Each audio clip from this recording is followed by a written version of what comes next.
Hey guys, tonight we begin with the remarkable lives and incredible resilience of medieval peasants, the everyday heroes who, despite the odds, managed to survive some of the coldest and most brutal nights in history.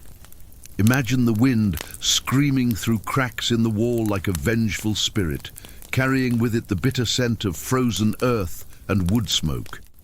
Your breath hangs in the air as visible shimmering ghosts, and every exposed surface, the rough wool of your tunic, the straw beneath your feet, even your own skin, feels like it's been kissed by death itself. The darkness isn't just absence of light.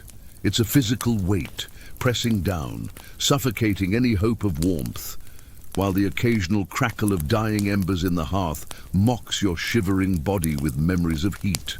Like the video, but only if you genuinely enjoy what we do here. Let me know in the comments where you're tuning in from and what time it is for you. Now dim the lights, maybe turn on a fan for that soft background hum, and let's ease into tonight's journey together. Congratulations! You've just been thrust into the heart of a medieval winter where survival isn't guaranteed and every moment is a test of human endurance. You're not in a castle. You're not a knight, you're a peasant, and winter has come for you with teeth bared. The cold doesn't just nip at your nose, it sinks its fangs deep into your soul, a constant gnawing presence that reminds you how fragile life really is. Outside, the world has turned to stone. Trees stand skeletal against a lead-grey sky. Fields that once burst with grain are now frozen wastelands. And the river that provided life in summer is now a solid, unmoving slab of ice. But inside your one-room hut, it's barely any better. The temperature hovers just a few degrees above freezing, and that's on a good night. On a bad one, well, let us just say you'll be praying to saints you are not even sure are listening. Welcome to the medieval winter, where the cold is less a season and more a predatory force that stalks you from dusk until dawn. It's not just uncomfortable, it's deadly. Frostbite isn't a rare occurrence, it's an expectation. Hypothermia isn't a medical term. It's the ghost that whispers in your ear as you try to sleep. And freezing to death, that's not some dramatic end reserved for epic poems. It's a quiet, mundane reality that could happen because you rolled over in your sleep and exposed a shoulder to the air. Let's set the scene properly.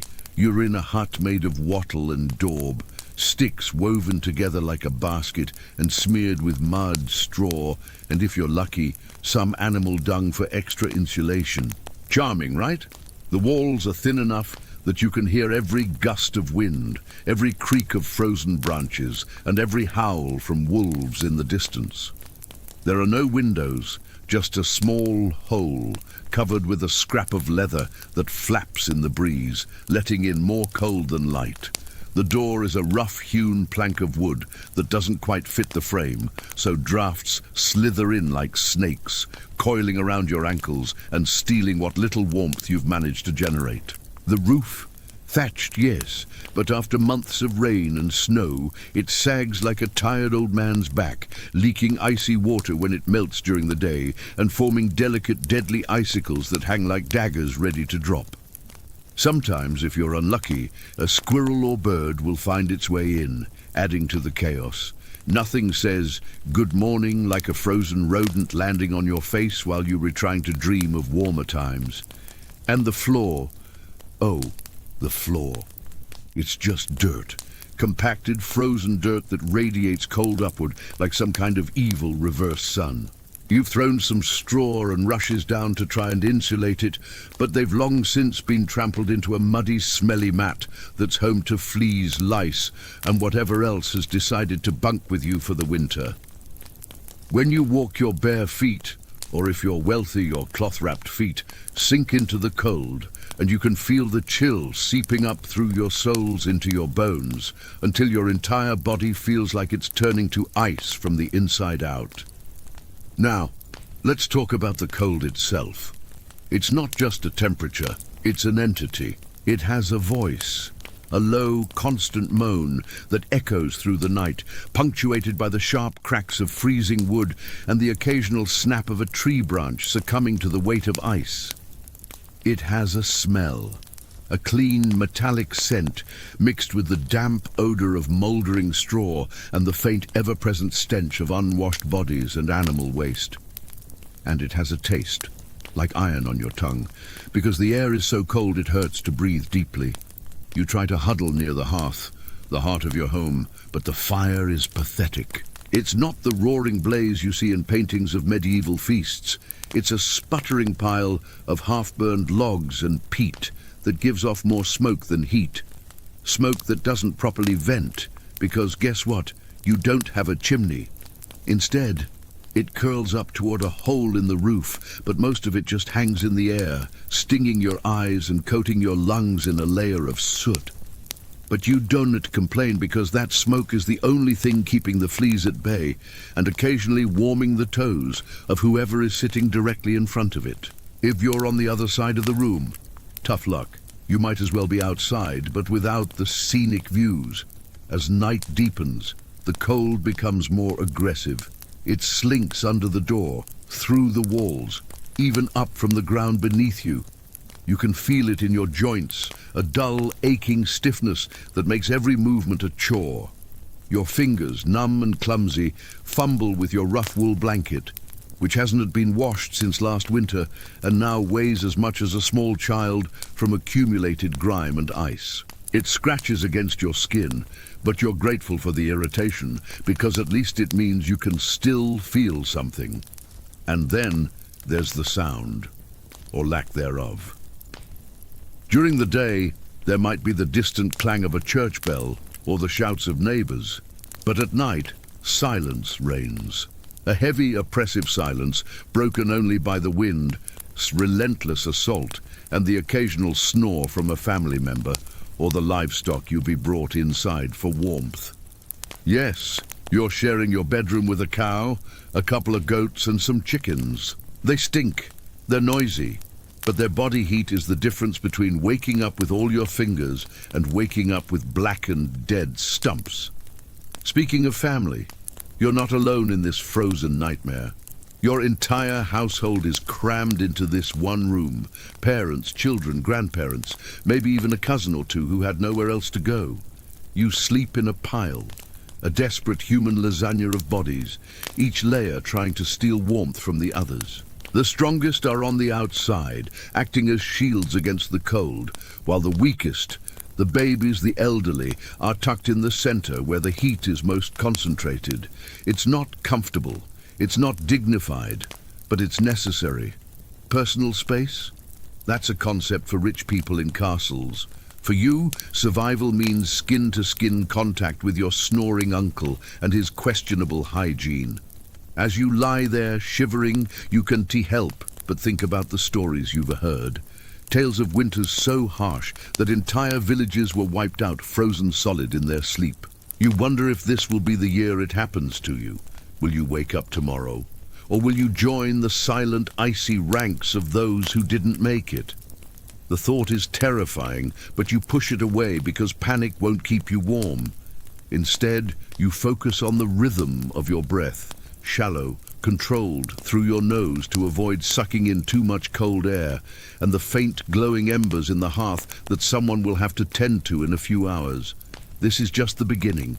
The cold has settled in for the long haul, and you've got months of this ahead of you. But for now, you cling to the small victories. The fact that you're still breathing, that your fire hasn't gone out completely, and that the cow lying next to you is radiating a surprising amount of heat. It's not much, but in medieval winter, not much is everything. So you close your eyes, ignore the itch of lice in your hair, and try to sleep, because tomorrow, the battle against the cold begins all over again. And if you think this sounds unbearable, just wait. We're only getting started.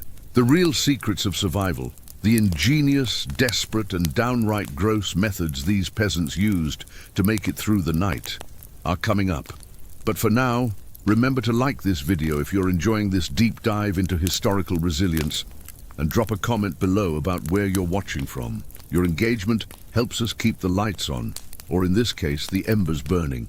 Continuing on from that bone-deep chill that's settled into your very soul, let's take a proper look at your home, or what passes for one in medieval times.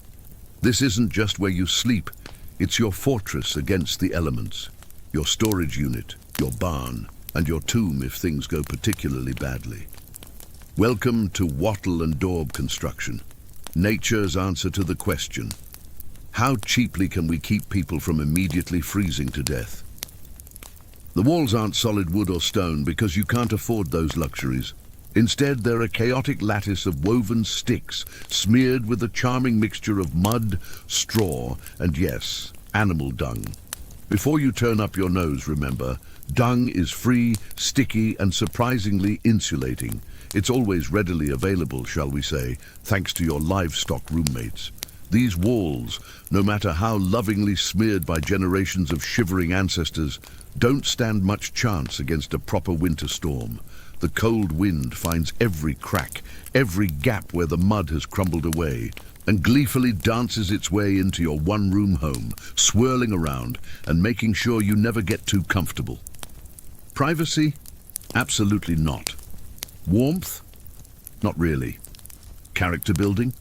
Definitely. And then there's the roof, that picturesque thatched covering you see in medieval paintings. What those paintings don't show is how after a few months of rain and snow, it sags like a tired old man's shoulders, leaks like a sieve, and occasionally admits local wildlife. Nothing says pleasant evening like a half-frozen squirrel dropping onto your dinner pot. The thatch, while cheap and plentiful, wasn't exactly waterproof, especially after a few seasons of abuse from the elements. Those charming brown roofs. They're basically giant sponges soaking up moisture all winter long, meaning you're not just fighting cold air, you're fighting dampness that seeps into everything you own, from your straw bed to your only set of clothes. Windows?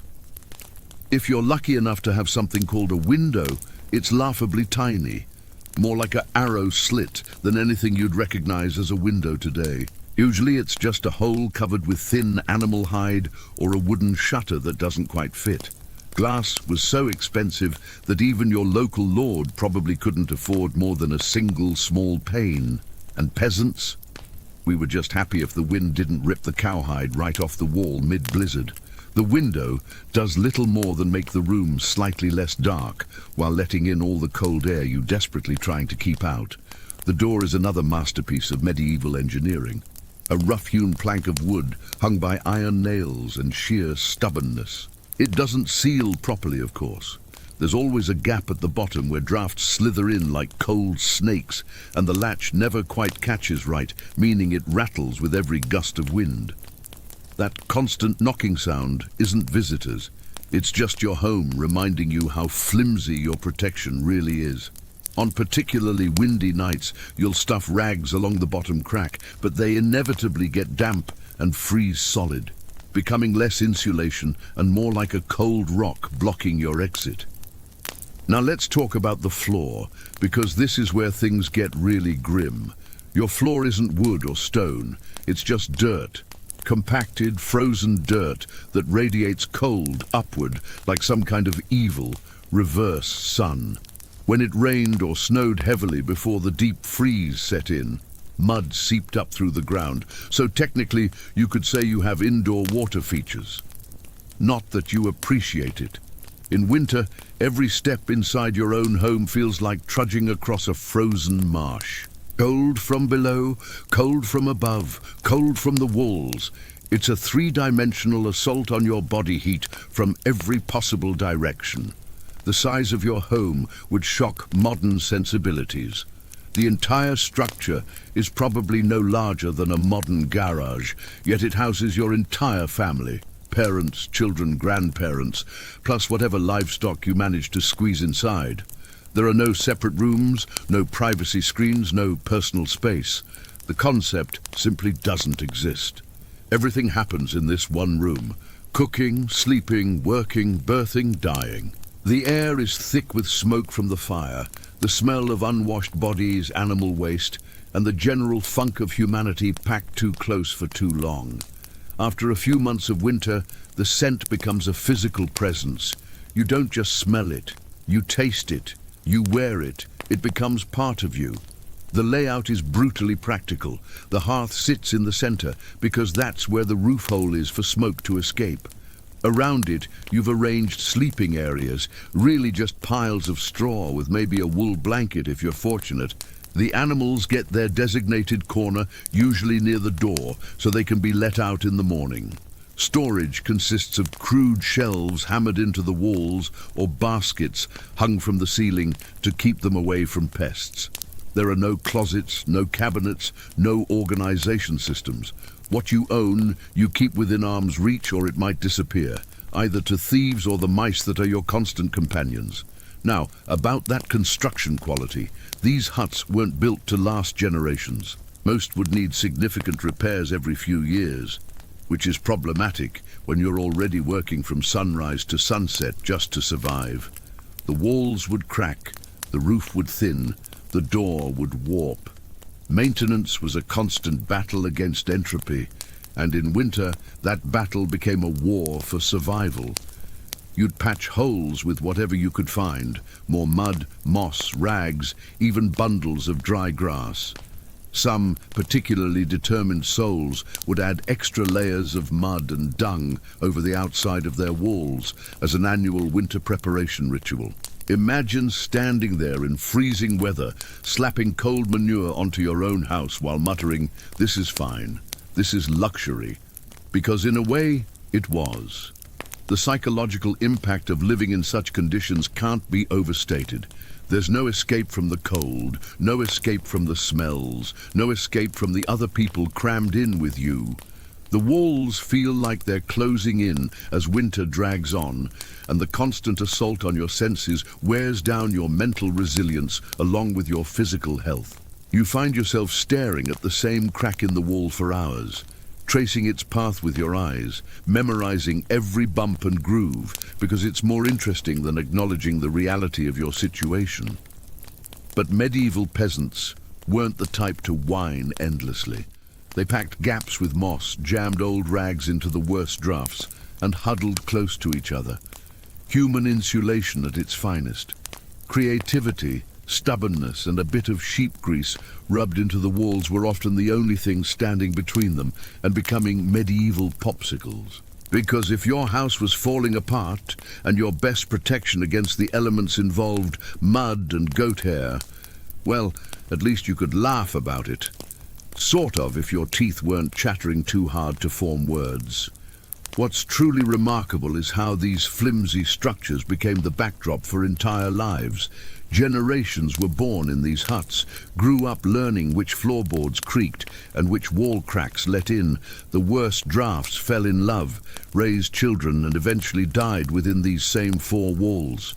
The hut wasn't just shelter. It was the container for their entire world.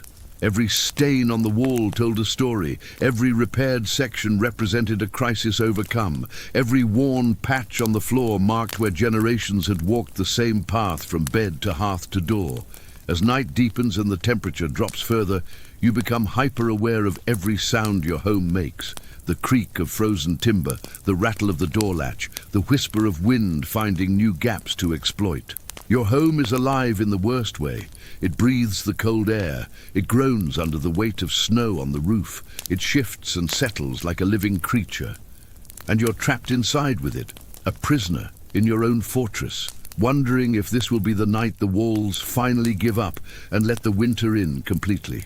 But somehow, through cleverness, stubbornness, and a refusal to accept slightly frozen as a permanent state of being, medieval peasants patched, stuffed, and muddled their way through the worst winters nature could throw at them. One muddy handful at a time, one rag stuffed in a crack, one prayer whispered into the smoky air. The hut might be falling apart around them, but it was their falling apart hut, and they'd defend it with every resource they had, even if that resource was just more dung and desperation. As if the freezing air wasn't enough, medieval peasants also had to battle a silent enemy rising from below, the frozen ground itself. Your floor isn't really a floor at all, just slightly flatter patches of earth inside your home. And this isn't just dirt. It's a living, breathing, freezing entity that wants to steal whatever warmth you've managed to generate. Let's be clear about what you're standing on. This isn't packed earth that's been properly treated or sealed. This is the same soil your ancestors farmed, now trampled by generations of bare feet, animal hooves, and the general chaos of daily survival. Maybe if you were lucky, someone threw down some straw or old rushes to give you the illusion of comfort, but make no mistake, you're sleeping one thin layer away from the cold, hard, unforgiving dirt. And oh, that cold is relentless. It seeps up from the earth like an evil little ghost, worming its way through the straw into your bones and straight into your very soul. If you dropped anything onto the floor during a winter night, congratulations. It's now part of the permafrost until spring decides to show mercy. The problem with dirt floors isn't just that they're cold, it's that they're actively hostile. During the day, whatever minimal heat your fire produces gets absorbed by this giant thermal sink beneath you. The ground drinks your warmth like a thirsty demon, storing it away while leaving you shivering. At night, when the fire dies down to embers, the floor pays you back by radiating that stored cold upward, ensuring you never forget that you're basically camping on a slab of ice with a roof. There's no escaping it. Whether you're sitting, standing, or lying down, that chill is always there, creeping upward, determined to turn your toes into little medieval popsicles. Medieval peasants tried to fight this grim battle in a few desperate ways. One method was layering thick mats of straw across the floor, if you could afford it. Or more realistically, if you could steal enough from your neighbor's field without getting caught, you might have a decent insulating barrier. But straw flattened fast, got moldy even faster, and added an extra crunchy soundtrack to your already miserable nights. Every time you shifted position, the sound of crackling straw echoed through the hut, announcing your discomfort to everyone else trying to sleep. And the mold, oh, the mold. Within weeks, that fresh straw would develop a fine coating of white and green fuzz that made the air taste like decay and left your lungs feeling heavy and damp. Some homes used dried rushes instead, spread thick across the dirt like nature's carpet. Every so often, they'd throw fresh rushes on top without cleaning out the old ones. Over time, this created a fascinating ecosystem of decomposing plants, fleas, and whatever mystery creatures decided to move in. It was basically medieval carpet padding, if your carpet was alive, slightly damp, and smelled like a wet dog that had been rolling in something foul. The rushes would compact down into a dense, smelly mat that occasionally shifted and moved on its own as the insect population beneath went about their business. You learned to ignore the scuttling sounds. After all, whatever was living in your floor probably had it worse than you did. Then there were the creative and frankly desperate attempts at insulation. Some peasants mixed ashes from the hearth into the top layer of dirt, hoping the carbon would provide some thermal break. Others used dried moss packed tightly into the worst spots. The truly innovative, or insane, would smear a mixture of clay and animal fat over the floor, creating a crude sealant that at least kept the dampness from rising. Of course, this had the unfortunate side effect of making your home smell like a rendering factory and attracting every hungry rodent within a mile radius. But when you're choosing between smelling bad and freezing to death, the choice becomes surprisingly easy. The cold from below didn't just make you uncomfortable, it actively endangered your health. That constant exposure to cold, damp conditions meant that joint pain wasn't just for the elderly. By the time you hit 25, your knees sounded like a bag of rocks being shaken, and your back had a permanent curve from hunching against the cold. Respiratory infections were constant companions. That nagging cough that started in November would still be with you come March, punctuating your sleep with wet, hacking sounds that worried everyone who heard them. The damp rose from the ground like a poison, filling your lungs with moisture that never quite went away. Children suffered the most from these conditions. Their smaller bodies lost heat faster, and they spent more time playing on or crawling across that frozen floor. It wasn't uncommon for toddlers to develop chest infections that would carry them off in the night, their small bodies finally succumbing to the cold that had been chasing them since their first breath.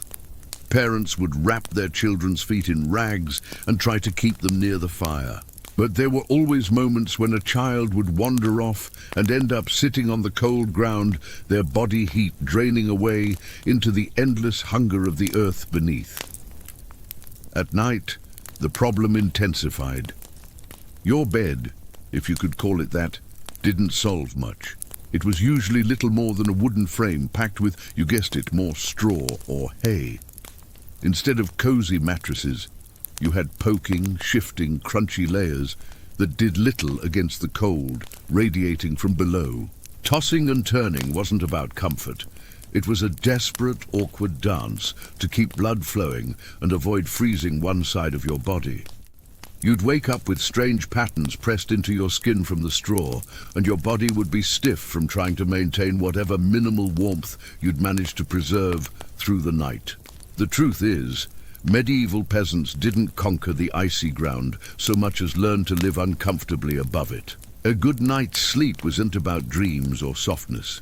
It was about waking up with all your toes still attached, and if you could pull that off, hey, you were doing better than most.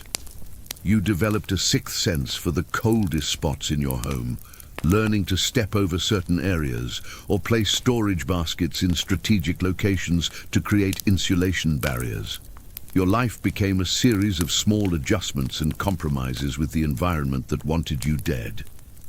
What's truly remarkable is how people found ways to make this work. Families would sleep in shifts, with the warmest spots near the fire rotating among household members. The straw on the floor would be turned and fluffed regularly, a miserable chore that left your hands raw and covered in splinters, but necessary for survival. Some would heat stones in the fire and bury them in the floor straw, creating temporary warm spots that might last a few precious hours. It was crude, it was desperate, but it was something. The floor became a character in your life, an antagonist that you negotiated with daily. You learned its moods, which spots stayed coldest longest, where the dampness collected after a thaw, which areas were safest for storing food that you didn't want frozen solid. Your relationship with the ground beneath your feet was complicated. It was both your foundation and your enemy, the thing that supported you while simultaneously trying to kill you. As winter dragged on, the floor seemed to become more aggressive. The cold felt sharper, the damp more penetrating, the straw more infested with creatures seeking their own warmth. You'd find yourself staring at the ground, wondering how something so simple could cause so much suffering. But you never gave up, because giving up meant accepting the cold, and accepting the cold meant death. So you kept adding straw, kept heating stones, kept shifting your sleeping position, kept doing whatever it took to maintain that precious inch of separation between your body and the frozen earth. Because in medieval winter, victory wasn't measured in comfort or luxury. Victory was measured in survival, one cold night at a time, one frozen floorboard avoided, one more sunrise greeted with all your limbs still functioning. The floor would always be there, waiting, but so would you, stubborn, resourceful, and determined to see another spring. From that frozen ground trying to suck the life out of you from below, there's exactly one source of hope in your medieval existence: the hearth. This isn't just where you cook. It's the beating, crackling, sputtering heart of your survival. The only thing standing between your family and becoming ice sculptures for future archaeologists to puzzle over. If medieval homes had a single hero during winter, it wasn't the roof or the walls, or even the brave layers of dirt and dung insulation. It was the hearth, a crackling, stubborn fire pit that served as the only real defense against the cold, the darkness, and the general gloom of medieval life. At the center of nearly every peasant home was a simple fire. No fireplace with a fancy stone mantel, no neat chimney sweeping the smoke skyward. Instead, you had a basic pit or pile of stones, some half-burned logs, and enough smoke pouring into the room to make you wonder if you were slowly becoming a smoked ham. That's right, most homes didn't even have chimneys. Smoke just kind of did its best. It drifted out through small holes in the roof, cracks in the walls, or right into your lungs if it was feeling lazy that evening. It wasn't ideal for breathing or your overall lifespan, but on the bright side, it did a great job of fumigating fleas and other unwanted guests. Who needs pest control when you're marinating in smoke 24/7? The hearth wasn't just about warmth either. It was the kitchen, the light source, and sometimes even the medieval version of a television. People sat around the fire telling stories, gossiping, or just staring into the flames because, frankly, there wasn't much else to do after sunset. The fire became the family's entertainment center, its counseling office, its church, and its emergency room. Every major life event happened within the glow of those flames. Births were announced here, marriages were planned here, and the dying took their last breaths here, staring into the embers as their own light faded. Keeping the fire alive wasn't just a nice idea, it was mandatory. Letting the fire die out at night was like putting up a sign for the cold to come in and finish you off. Plus, reigniting a fire in winter wasn't as easy as striking a match. You had to work with flint, steel, kindling, and more prayers than you'd ever offered before. Everyone in the family had a duty, stoking the flames, watching the embers, adding peat, sticks, or if you were lucky, a precious piece of dry wood. It was a constant battle between human persistence and the smothering cold that wanted nothing more than to snuff you out. The quality of your fire said everything about your survival prospects. A rich peasant might have a proper stone hearth with a smoke hood, maybe even a crude chimney. You had a circle of stones on the dirt floor with a hole in the roof above it. Your firewood was whatever you could scavenge. Fallen branches, peat dug from nearby bogs, dried animal dung if you were truly desperate. Each type of fuel had its own personality. Wood burned hot but fast. Peat smoldered for hours but filled the room with thick, acrid smoke that made your eyes water. Dung. Well, it burned, but the smell would haunt your dreams for weeks. You learned to appreciate each for what it was, a few more hours of not freezing to death.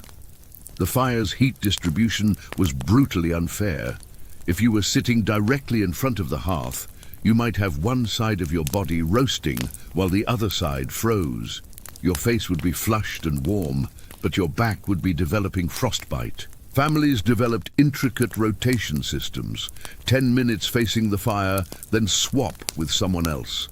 Children were constantly being shuffled around like little human rotisserie chickens, ensuring no one part of them stayed cold for too long. The elderly got priority seating, but even that came with risks. Fall asleep too close, and you might wake up with your clothes smoldering. Then there was the constant danger. Sparks would leap from the fire and land on straw bedding or clothing. Every family had stories of huts burning down because someone got careless with the embers. You developed a hyper-awareness of every pop and crackle, your ears tuned to distinguish between normal fire sounds and the warning signs of disaster. Your water bucket was always within reach, not for drinking, but for dashing on any stray sparks that threatened to become something worse. The smoke created its own special hell. Your eyes were permanently red and irritated. Your lungs felt coated in soot. You'd wake up coughing black phlegm, your throat raw from breathing what was essentially slow poison all night. But you didn't complain, because that same smoke preserved your food, kept insects at bay, and signaled to your neighbors that you were still alive. If smoke stopped rising from your roof for more than a day, someone would come checking, either to help or to scavenge what you'd left behind. Cooking over this fire was an art form of compromise. You had one pot, usually a heavy cast iron cauldron, that hung over the flames. Everything went into that pot: turnips, grains, the occasional piece of meat if you were lucky. The pot never really got cleaned, you just kept adding to it, creating a perpetual stew that might have ingredients dating back to your grandfather's time. The flavor was consistent. The heat was uneven. Food at the bottom might be burning while the top remained frozen.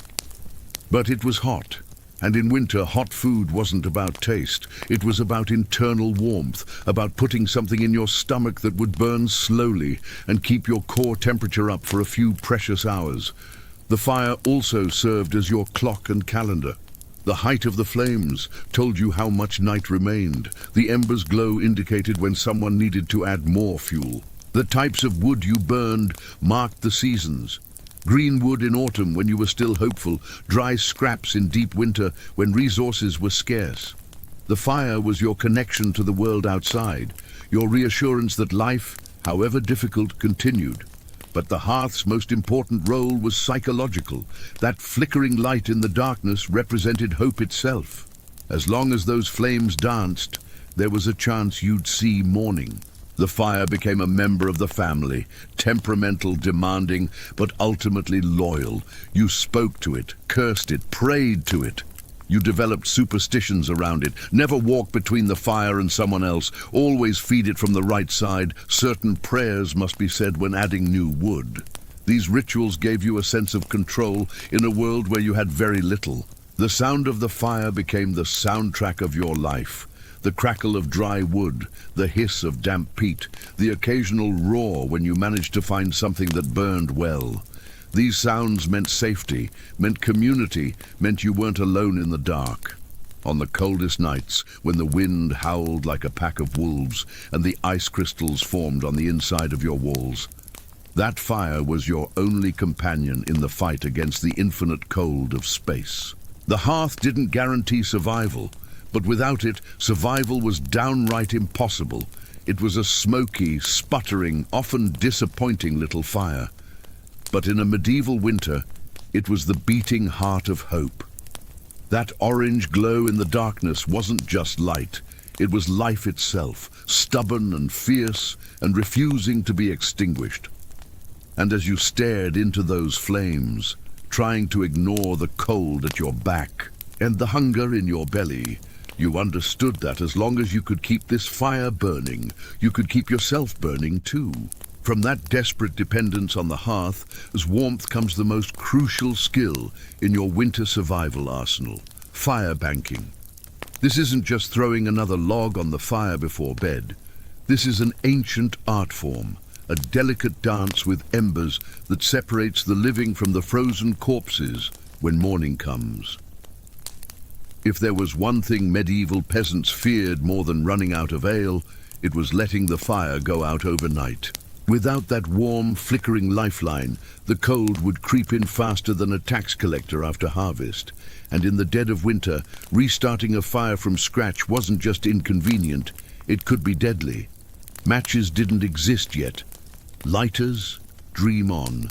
Rekindling a fire meant striking flint and steel together, praying for a single precious spark, and then coddling that spark with tender love and whatever dry kindling you hadn't already burned days ago. Imagine trying to do all this in the freezing dark, half asleep with frozen fingers.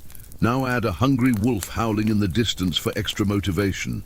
So peasants got smart. They banked the fire. No, not in a cozy savings account.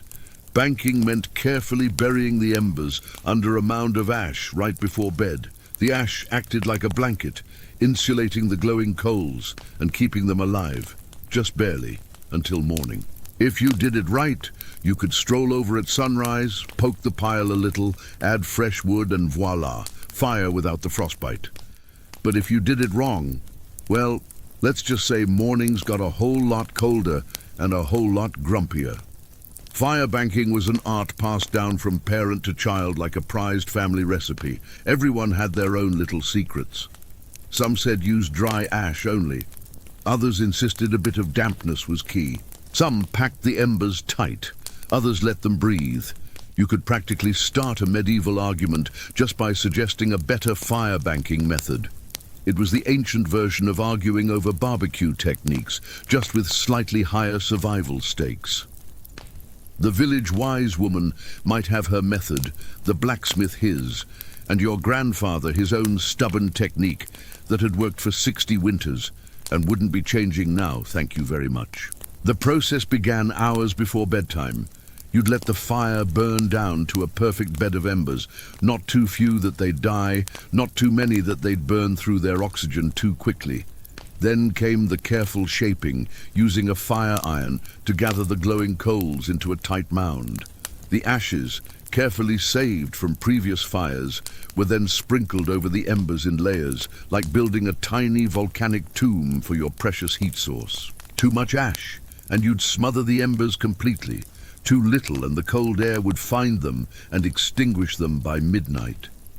It was a balancing act that required intuition born of desperation. Sometimes banking the fire wasn't enough. A howling wind might sneak through a crack and snuff it out anyway, or a clumsy sheep might stumble into the hearth. Yes, it happened. That's why some families took turns getting up in the night to check the coals. Basically the medieval equivalent of sleepwalking to the thermostat. Children old enough to hold a stick were pressed into service, learning early that in winter everyone pulled their weight or froze trying. Grandparents sometimes stayed by the fire longer, both because of their experience and, frankly, because arthritis made lying down and getting up again a monumental event. The tools of fire banking were simple but sacred. The fire iron was perhaps the most important object in the home after the cooking pot. It was used to arrange embers, test their vitality, and carefully uncover them in the morning. Then there was the bellows, if you were lucky enough to own one. Most peasants made do with blowing gently or using a piece of leather to waft air toward the embers when reviving them. The ash shovel was another crucial tool, often carved from wood rather than metal because you couldn't afford iron. These tools were treated with reverence. Lose your fire iron, and you might as well start carving your own tombstone. The science behind fire banking was something peasants understood instinctively long before physicists could explain it. They knew that embers needed just enough oxygen to stay alive, but not enough to burst into flames that would consume the fuel too quickly. They understood that different types of wood produced embers with different characteristics. Oak embers lasted longer but were harder to revive, while birch embers were quicker to flame up but burned out faster. This knowledge wasn't written in books, it was written in frozen fingertips and the memory of nights when the banking failed. The consequences of failed fire banking were immediate and brutal. Wake up to dead embers and you'd face a morning of shivering misery. Your breath would fog so thick you could barely see across the room. The water bucket would have a skin of ice that needed breaking. Your children would be crying from the cold, their little bodies shaking uncontrollably, and you'd have to begin the tedious, frustrating process of restarting the fire with numb fingers and dwindling hope. Some mornings, when the cold was particularly vicious, failed fire banking meant the difference between life and death, especially for the very young, the very old, or the already sick. But when it worked, when you peeled back the ash in the morning to find those ruby-red embers still pulsing with life, it felt like a miracle. That moment of triumph, when you added kindling and saw flames leap up, rather than having to start from scratch, was better than any modern luxury. It was a daily victory against the elements, a small defiance shouted into the face of winter itself. You'd feel the warmth spreading through the hut, see the ice melting from the walls, hear the grateful sighs of your family as life returned to their frozen limbs. Fire banking became more than just a survival technique. It became a ritual, a meditation, a connection to generations past. As you carefully arranged the embers each night, you might think of your grandmother teaching you the proper way. or your great-grandfather who survived the Great Famine Winter of 1315 by perfecting this very skill. Each successful morning was a link in an unbroken chain of survival, stretching back centuries. In the end, fire banking was less about mastering nature and more about buying just a few more precious hours of warmth. And if you woke up to even a single surviving ember, that was your victory right there. Enough to face another day of battling the cold. That glowing coal represented hope itself, fragile, precious, and worth protecting through the long, dark night. It was the tiny, stubborn heartbeat of your home, and you'd defend it with every ounce of knowledge and intuition you possessed. Because in medieval winter, some battles were fought with swords and shields. But the most important battle was fought each night with nothing but ashes and embers, and the stubborn will to see another sunrise. From the delicate art of preserving embers through the night, we moved to the most immediate source of warmth available, each other. In medieval times, the phrase, "the more the merrier," wasn't just about parties. It was a winter survival tactic where personal space became a luxury no one could afford. When the fire sputtered and the freezing winds whistled through every crack, there was one surefire source of warmth that didn't require chopping wood or banking embers: body heat. And if that meant sleeping cheek to cheek with your entire family, neighbors, livestock, and possibly a very confused goose, so be it. Forget about personal space. Privacy wasn't even a concept you could afford to entertain. On the coldest nights, the goal wasn't comfort. It was don't wake up frozen to the floor. Entire households piled into the warmest corner of the house, wrapped in whatever scraps of cloth they could find, and formed what could best be described as a desperate, snoring human lasagna. Younger kids squeezed in between parents, grandparents snuggled under the outer layers, and if Cousin Ethel showed up unexpectedly after her own hut collapsed, well, there was always room for one more frozen body in the pile. If you were lucky, you got to sleep in the middle, where body heat radiated from all sides like a human furnace. If you were unlucky, you were on the edge, the medieval equivalent of sleeping next to the door of a meat locker.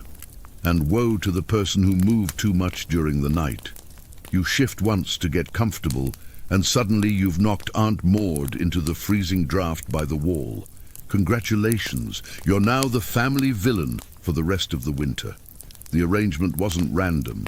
It was strategic survival. Some medieval guides even recommended deliberately arranging the strongest, warmest people on the outside of the group, like human shields against the cold. Babies and frail elders were tucked deep in the center, treated like the precious little heat generators they were. This wasn't just about survival, though. Over time, it became part of daily life, part of family bonding. Long winter nights huddled together led to storytelling, singing, and undoubtedly some very interesting conversations muffled under a shared wool blanket. Sometimes even bedding was shared. A communal straw mattress that slowly flattened under the nightly weight of multiple generations. And because hygiene wasn't exactly winning any awards back then, let's just say it wasn't the most fragrant sleeping arrangement. But hey, when it's you versus frostbite, you stop being picky about whose foot ends up near your face or whose snoring sounds like a dying bear. The smells became a layered experience. Top notes of wood smoke, middle notes of unwashed humanity, base notes of damp wool and whatever the livestock had tracked in. After a few weeks, you stopped noticing. After a few months, you'd miss it if it were gone. The sounds were just as layered as the people. Someone was always snoring, usually your uncle with the deviated septum. Someone was always coughing, that wet, rattling cough that started in November and wouldn't leave until April. The children whimpered in their sleep from nightmares or cold feet. The animals rustled and snorted in their corner. And underneath it all, the constant, ominous moan of the wind trying to find its way inside. You learned to sleep through it all because the alternative was lying awake, shivering alone, and that was a sure path to freezing. The hierarchy of warmth was brutally practical. The healthiest adults, usually the father and oldest sons, took the outermost positions, their bodies acting as insulation for the more vulnerable family members. Mothers and younger children occupied the middle layers, while the very young and very old claimed the prized center spots. This wasn't sexism or ageism. It was thermodynamics with stakes measured in frostbitten limbs and survival rates. If grandma died from the cold, you lost your childcare and someone who knew which mushrooms wouldn't kill you. If the baby died, you lost your genetic future and the tiny body that radiated surprising amounts of heat. Movement in the human pile was a carefully negotiated affair.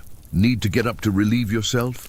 You'd better have a good reason, because everyone you disturb on your way out will be cursing you as the cold air rushes into the spaces you leave behind. The nighttime trip to the chamber pot, or more likely just a corner, was a journey of apologies and stepped-on limbs, and when you returned, your spot would be gone, warmth stolen by the bodies that had shifted to fill the vacuum. You'd have to claw your way back in, earning grumbles and elbows to the ribs. The intimacy of these arrangements would shock modern sensibilities. There were no secrets in the human lasagna. Everyone knew who had gas, who talked in their sleep, who cried quietly from despair or joint pain. You learned the rhythms of each other's bodies, the way your sister twitched before nightmares, the particular whistle of your father's breathing when he was fighting a chest infection, the way your mother's hands always sought to touch her children, even in deepest sleep. This wasn't just sleeping, it was the most intimate form of community, forged in frozen desperation.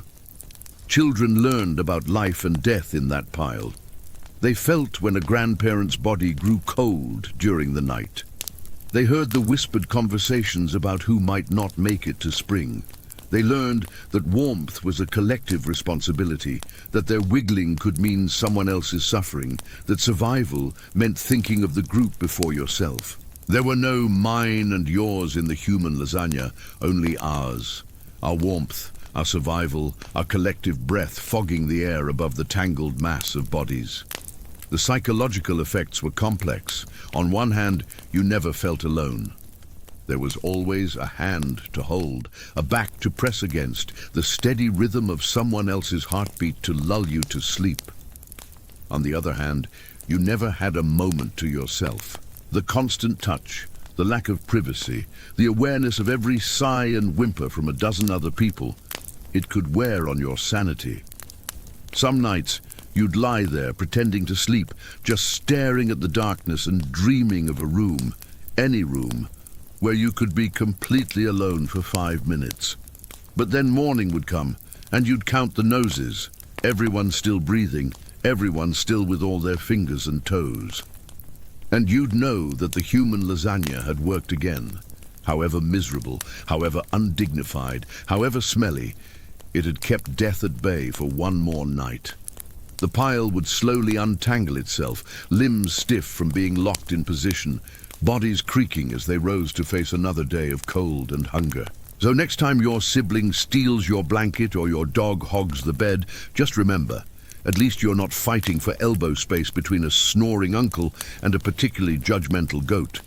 The human lasagna might sound like a nightmare to modern ears, but for medieval peasants, it was the difference between seeing spring and becoming another statistic in the parish death records. It was warmth, it was community, it was survival, one tightly packed, desperately snoring layer at a time.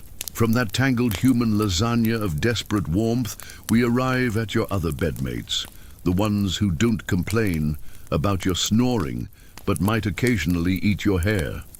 If you thought modern roommates were a challenge, medieval peasants would like to introduce you to their winter housemates, cows, goats, pigs, chickens, basically anything with a pulse and a little bit of body heat. Bringing animals indoors wasn't just a quirky village tradition, it was vital for survival. Livestock generated warmth, and in a poorly insulated hovel where the wind howled louder than your stomach, every little degree mattered. Plus, if your goat shared a wall with you, it was slightly less likely to get stolen by a neighbor in the dead of night.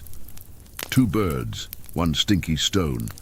At night, the house became a chaotic living furnace.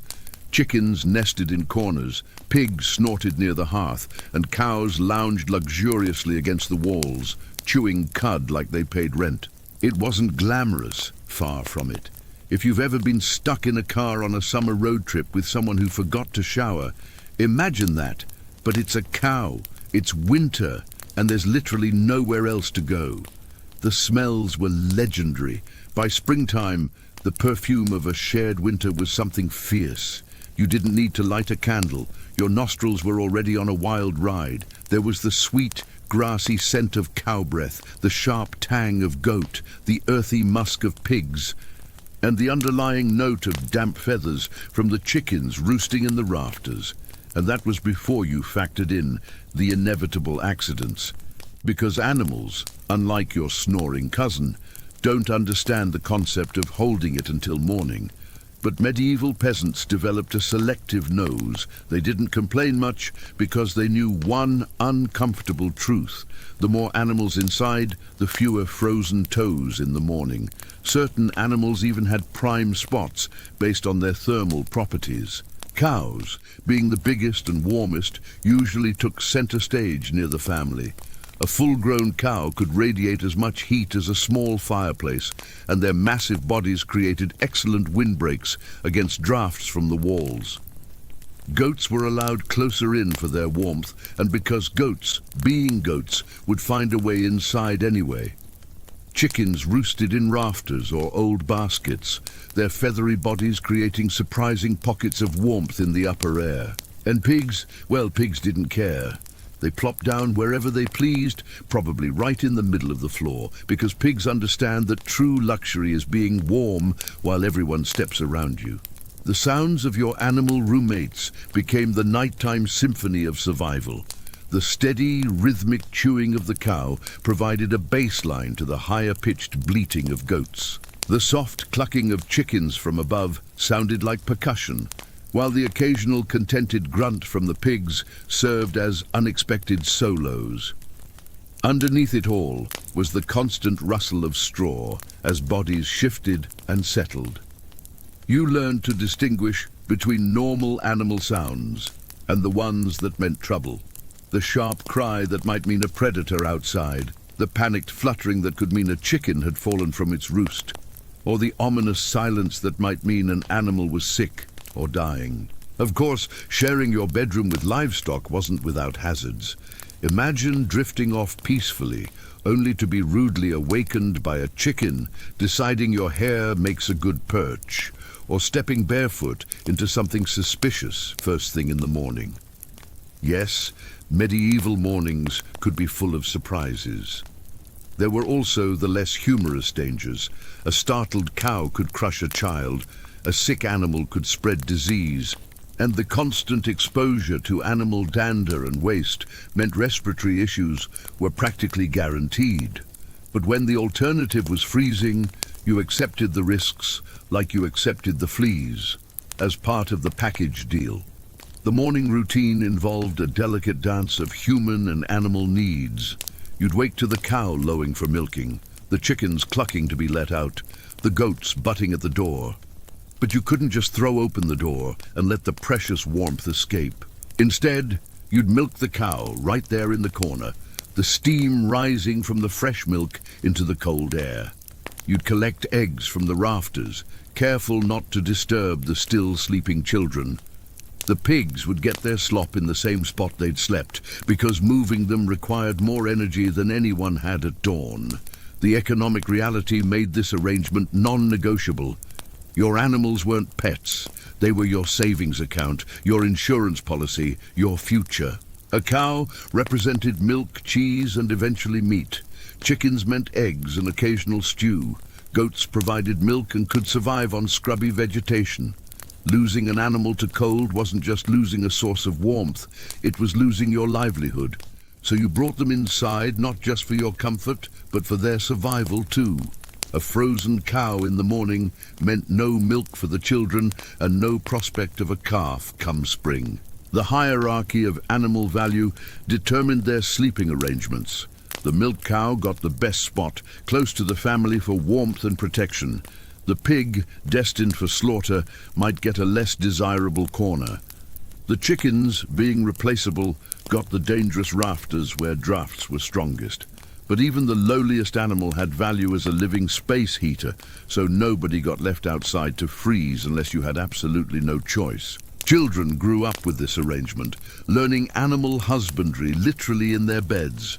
They knew which cow had the warmest flank to sleep against, which goat would tolerate being used as a pillow, which chicken would peck you if you disturbed her eggs. This intimacy with animals created a practical understanding of nature that modern children might never experience. But it came at the cost of never knowing what it was like to sleep without animal sounds and smells surrounding you. As winter deepened, the lines between human and animal space blurred completely. The cow's breathing became as familiar as your wife's. The particular spot where the pig liked to sleep became as established as your own sleeping position. The chicken's roosting habits dictated where you could walk without getting dropped on. Your home became a true multi-species habitat, a messy, chaotic, but ultimately functional ecosystem where every creature, human or otherwise, had a role to play in the collective survival.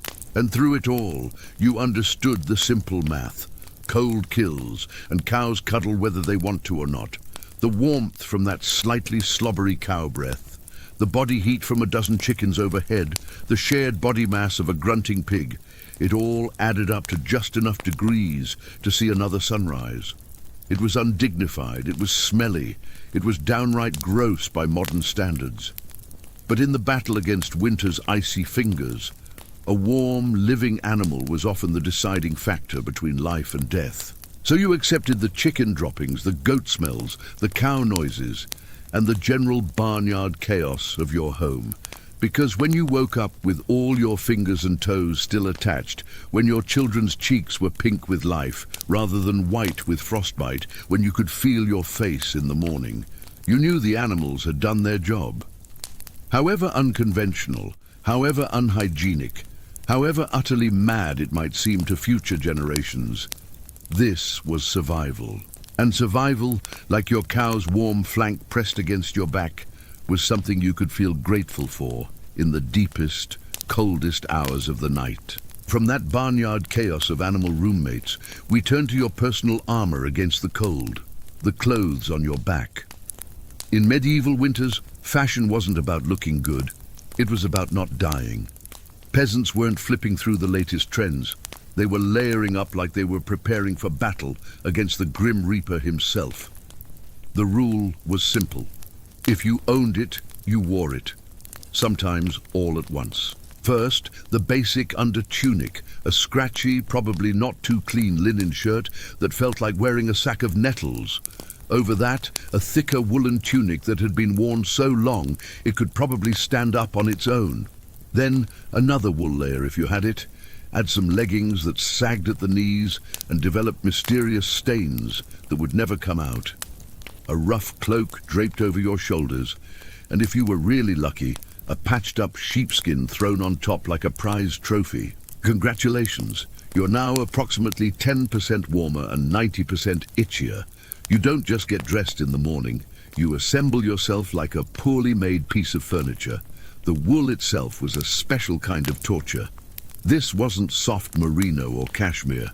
This was rough-spun, coarse wool that still contained bits of vegetation and who knows what else from the sheep's back. It scratched at your skin constantly, leaving red marks and raw patches. In the dry winter air, it crackled with static electricity, giving you tiny shocks every time you moved. But you didn't complain because that same wool trapped air between its fibers, creating pockets of insulation that could mean the difference between keeping your fingers and losing them to frostbite. Let's talk about underwear, or more accurately, the lack thereof. The concept of dedicated undergarments was for rich people. You might have a linen undertunic, but many peasants went commando under all those wool layers. The feeling of rough wool directly on sensitive areas was something you learned to accept, like you accepted the fleas and the constant hunger. It was just another entry in the long list of winter miseries. Boots were a luxury many couldn't afford. Most peasants wrapped their feet in layers of cloth or old rags and stuffed them into wooden clogs. If the cold still bit through, well, you just added another rag and hoped you didn't lose a toe. The clogs were crude, uncomfortable, and offered about as much arch support as walking on 2 blocks of wood, because that's essentially what they were. In deep snow, the cloth wrappings would get wet and freeze, turning your feet into ice blocks that had to be carefully thawed by the fire each night. A painful process that left your skin cracked and bleeding. And forget about washing all these layers. Laundering your clothes in the middle of winter meant dragging them to a frozen stream, smashing through the ice with a rock, and then waiting 2 days for your only shirt to dry, if it didn't just freeze into a tragic shirt-sickle first. Most peasants wisely decided that smelling like a mix of smoke, sweat and sheep was a small price to pay for not freezing solid. You'd wear the same layers day after day, month after month, until spring finally arrived and you could risk being naked long enough to wash properly. The strategic layering had its own logic. The innermost layer, if you had one, was linen, because it wicked moisture away from your skin. Then wool for insulation, then more wool for wind resistance, then maybe leather or sheepskin for additional protection. Each layer served a purpose, and removing any one of them could mean rapid heat loss. This meant you wore your entire wardrobe all winter long, becoming a walking laundry basket of smells and textures. Moving in all these layers was like wearing a suit of armor made of disappointment. Every gesture required extra effort. Bending over to tend the fire felt like a major athletic achievement.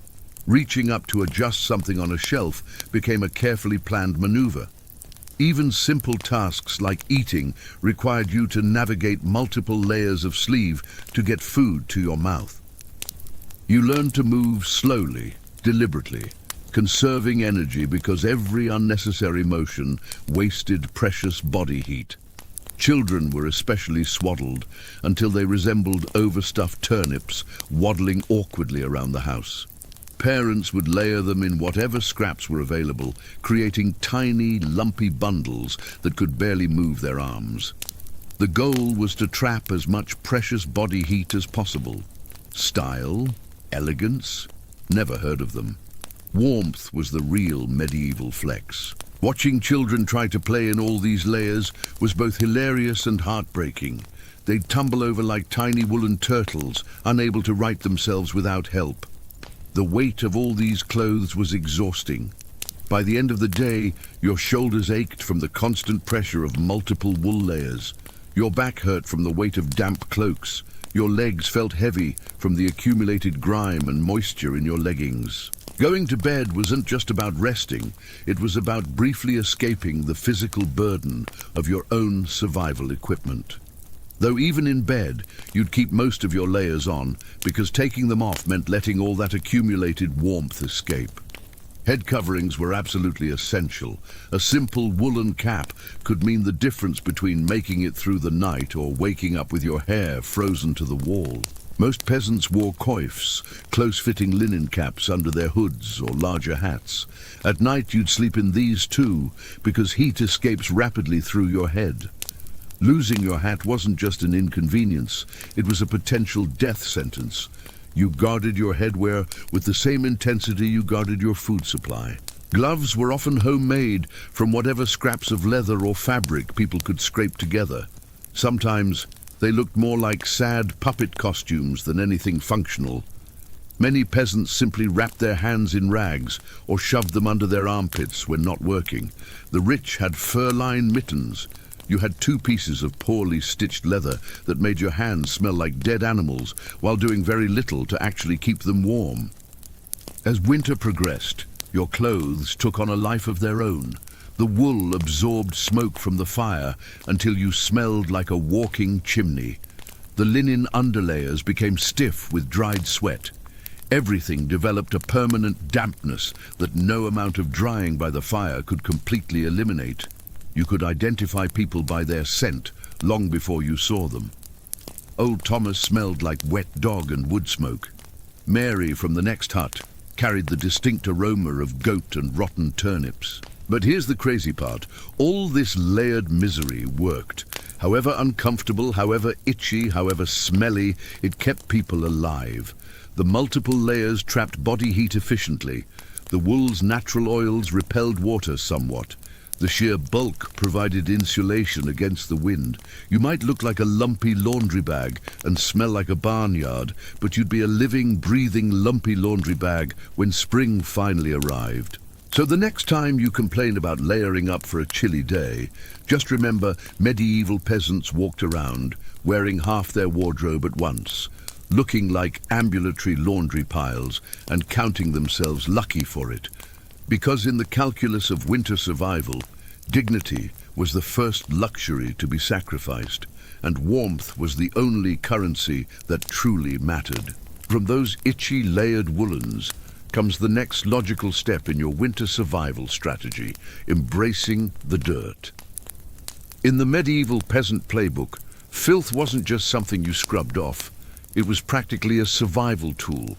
As it turns out, getting grimy wasn't a sign you'd given up on life. It was tactical, strategic, dare we say, genius.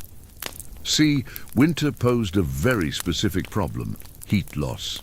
Clean clothes, especially freshly laundered linen, were surprisingly terrible at keeping you warm. They were breathable, sure, but when the air temperature hovered somewhere between hypothermia and instant regret, breathable wasn't exactly a selling point. That's where dirt came in. As peasants trudged through day after day without washing their clothing, layers of grime, natural body oils, and good old-fashioned mud began to build up on their tunics, cloaks, and leggings. Over time, this natural armor clogged the tiny gaps in the fabric, making clothes more wind-resistant. It was like medieval weatherproofing, just smellier. Sure, you smelled like a goat who lost a bet, but guess what? You were warm. The science behind this was something peasants understood instinctively. That layer of grime acted as an additional thermal barrier, trapping body heat that would otherwise escape through the breathable fabric. The grease from your own skin, mixed with wood smoke, cooking fats, and general environmental muck, created a waxy coating that repelled moisture and blocked wind. Your tunic became less of a garment and more of a portable shelter, crusty, questionable, but remarkably effective against the elements. In fact, some medieval folks believed that washing yourself too often in winter could actually make you sick. Better to keep that protective holy filth barrier intact. Bathing was rare, laundry even rarer, and soap, when it existed, was reserved for serious occasions like when the bishop showed up, or maybe right before you died. The risk of catching a chill while wet and naked in a freezing hut far outweighed any benefits of cleanliness. You'd rather smell like death than become death, thank you very much. Adding to the strategy, peasants layered their clothes without changing the ones underneath. You just threw your new layer on top of last month's. Eventually you became a walking museum of the past 6 weeks. Every stain told the heroic story of that one time you slipped in the mud but didn't die. The splatter of pottage from 3 Tuesdays ago, the grease smear from handling the Christmas goose, if you were lucky, the blood stain from when you cut your hand chopping wood. These weren't just stains, they were badges of honor, layers of your personal history preserved in grime and bodily fluids. The process of becoming strategically filthy began in late autumn. As the temperatures dropped, you'd stop washing your main wool layers entirely. The linen under tunic might get an occasional rinse if you were feeling particularly fancy. But the outer layers, they became permanent fixtures on your body. By December, your wool tunic could probably stand up on its own in the corner. By January, it had developed its own ecosystem. By February, you and your clothes were basically symbiotic organisms, fused together by sweat, grease, and stubborn survival instinct. The smells were complex. To outside observers, medieval peasants might have looked and smelled like they had completely given up on hygiene, but the peasants knew better. That grimy, crusty tunic was a thermal shield against death by frostbite. The initial scent of unwashed humanity gradually gave way to deeper, more interesting notes, wood smoke that penetrated every fibre, the earthy scent of peat smoke, the sharp tang of sweat that had cycled through freeze and thaw multiple times, and underneath it all the comforting aroma of your own particular brand of human musk. Children learned this strategy early. Parents would actively discourage washing during the coldest months. That layer of dirt on a child's face wasn't neglect, it was protection.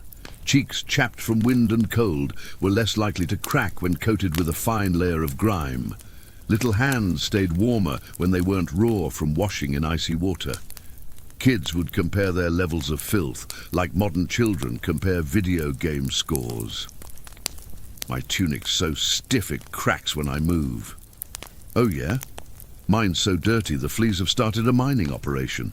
The social aspect of strategic filth can't be overlooked. In a world where literally everyone stank to high heaven, you weren't offending anyone. Nose blindness was practically a way of life. What modern people would consider unbearable body odor was just Tuesday.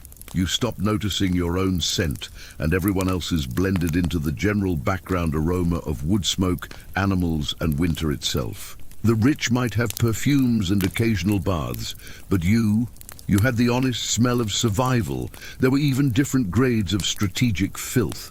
The novice level was just not washing your clothes.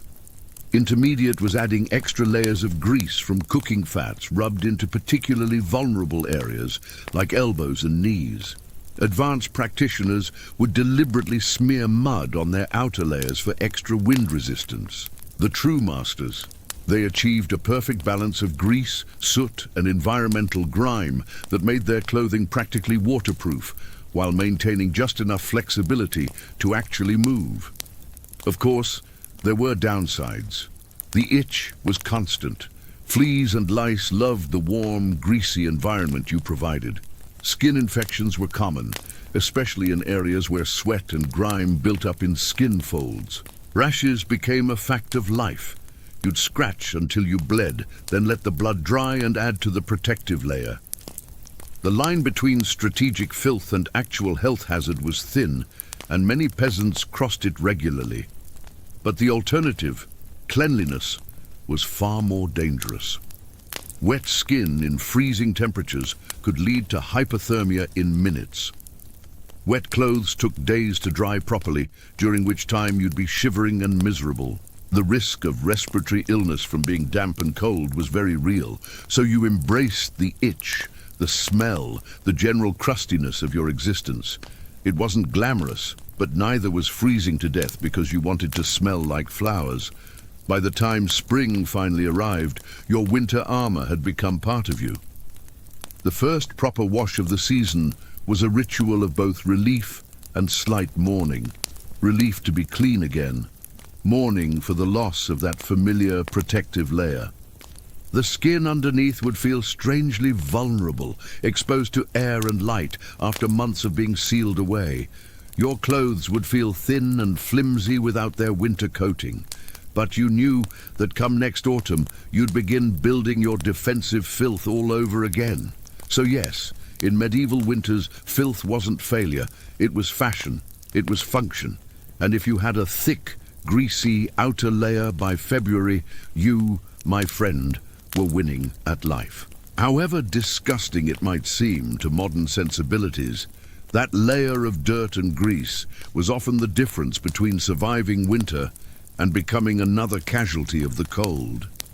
It was one more adaptation in a long list of desperate measures, proof that when survival is on the line, human ingenuity and human tolerance for discomfort knows almost no limits. From that strategic filth coating your body, we arrive at where you'll spend your frozen nights, the bed. If you thought medieval peasants spent their winters tucked into plush feather beds with embroidered quilts, think again. The reality was a bit more rustic. And by rustic I mean, let's sleep on a pile of dead plants and hope for the best. Beds in the medieval peasant world were usually a rough wooden frame, if you could afford one, covered with a big sack stuffed full of straw, hay, or old rushes. That's it. No memory foam, no orthopedic support, no five-star hotel experience. Just a crunchy, lumpy, slightly pokey mess that smelled faintly of barnyard and regret. Every toss and turn in the night brought a delightful soundtrack of crinkling straw and the occasional sharp jab from a rogue stork.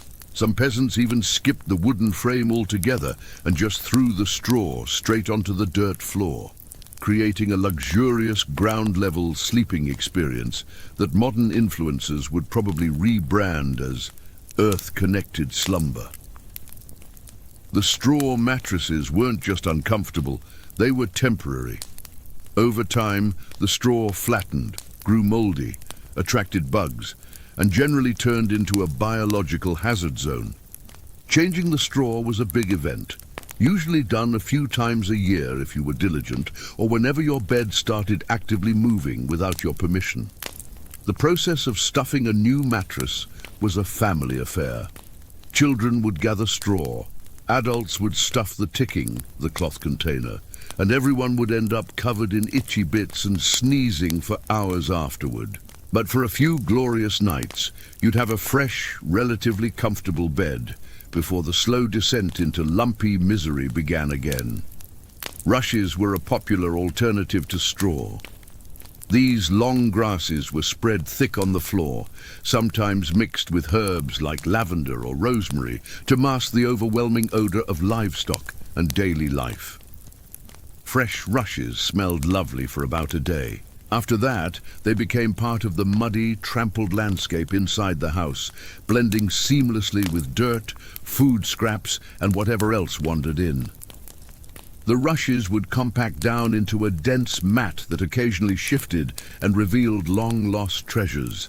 A missing spoon, a child's toy, last month's bone that the dog had buried there. It was like archaeological excavation every time you cleaned, which wasn't often. And let's not forget the bedfellows. Fleas, lice, and other charming critters loved straw bedding almost as much as the peasants did. If you woke up scratching more than you slept, congratulations, you were living the authentic medieval experience.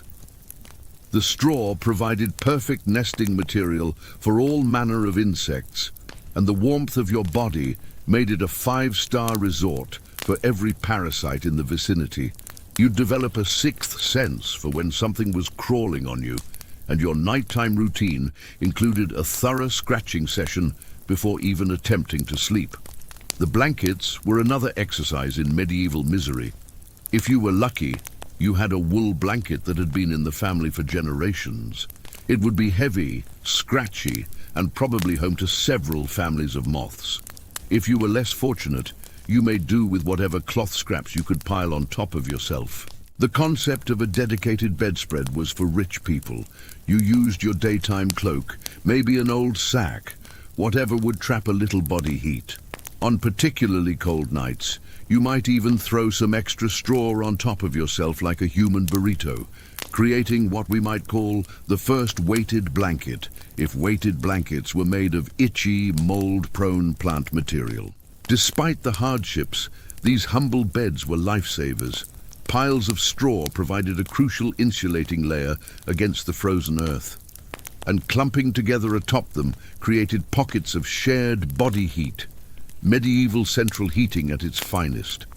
That crunching, shifting, lumpy mess was often the only thing keeping you from direct contact with the freezing ground, and for that you were grateful. You learned to find the least uncomfortable position, to ignore the poking strands, to accept that a good night's sleep was measured not in comfort, but in survival. Children often slept in what amounted to communal straw piles rather than individual beds. Siblings would nest together like puppies, their small bodies creating a shared warmth that kept them all alive. Parents would check on these piles throughout the night, rearranging little limbs to ensure no one was getting too cold on the edges. It wasn't unusual to find children sleeping literally on top of each other, having instinctively gravitated toward the warmest spots in their straw nest. The wealthy might have had feather beds, but you knew better than to envy them too much. Feather beds came with their own problems. They harbored dust mites, lost their loft over time, and if they got wet, they developed a funk that could strip paint.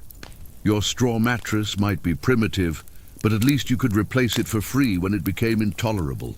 The lord of the manor was stuck with his expensive, smelling feather bed until he could afford a new one. As winter progressed, your relationship with your straw bed became complicated. On one hand, it was your refuge, your only comfort in a world of cold and hardship. On the other hand, it was slowly turning into a science experiment. The moisture from your body, combined with the general dampness of winter, meant the straw would start to compost beneath you. You'd notice it getting warmer, not from your body heat, but from decomposition. Some peasants actually relied on this composting heat, carefully managing their straw beds to generate a little extra warmth through microbial activity. It was the medieval version of a heated mattress pad, if your mattress pad was slowly turning into soil. By the time spring arrived, your bed would be a sad, flattened, smelly shadow of its former self. The great spring cleaning involved hauling out the old straw, a chore that left everyone coughing and covered in dust, and stuffing fresh, sweet-smelling straw into the ticking. For a few precious nights, you'd sleep like royalty, or at least like slightly less miserable peasants.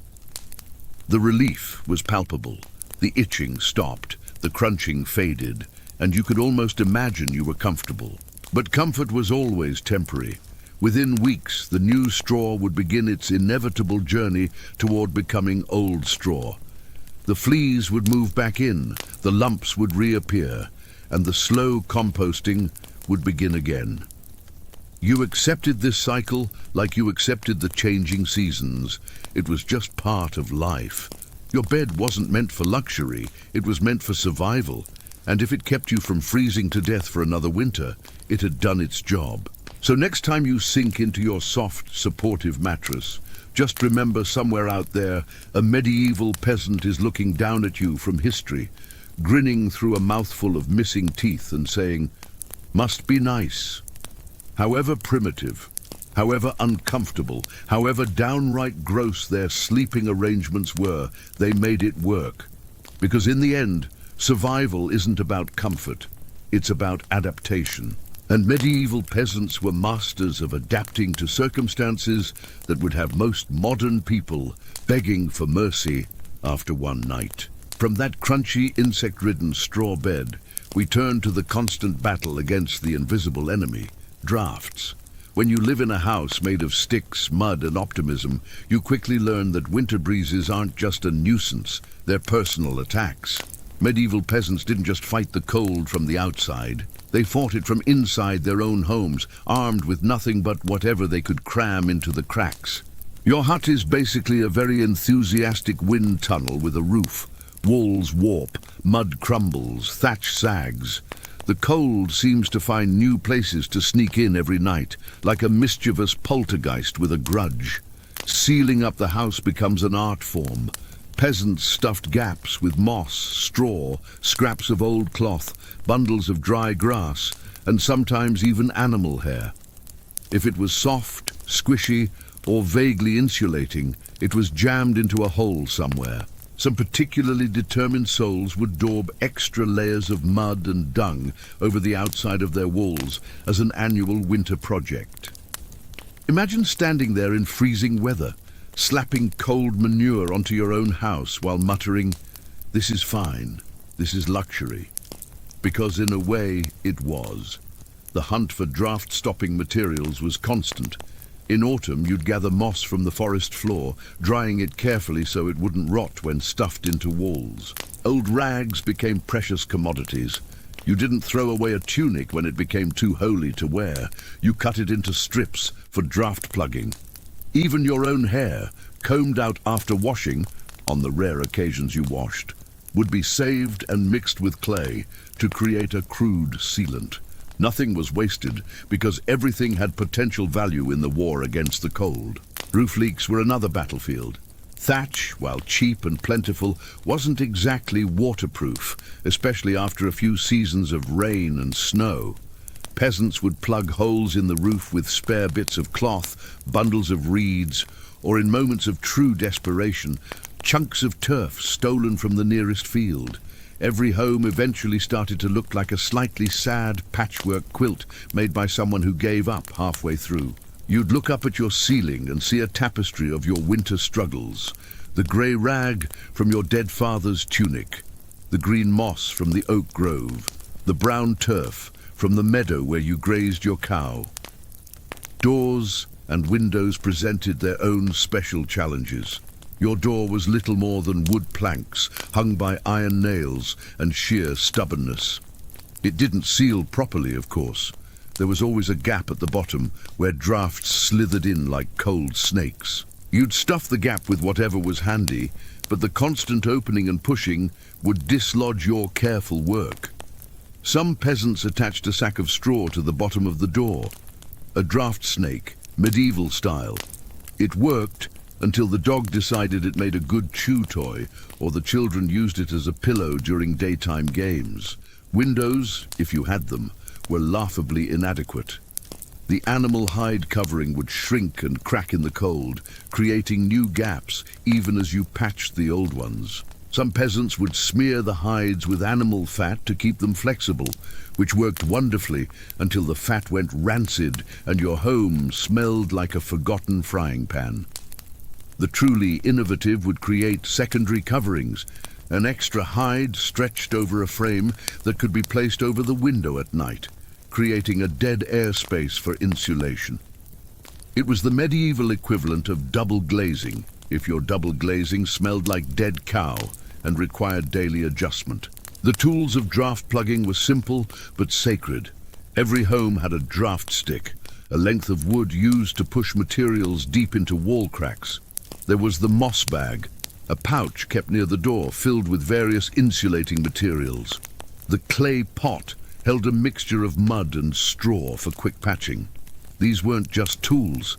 They were symbols of your determination to survive, your refusal to let the winter win without a fight.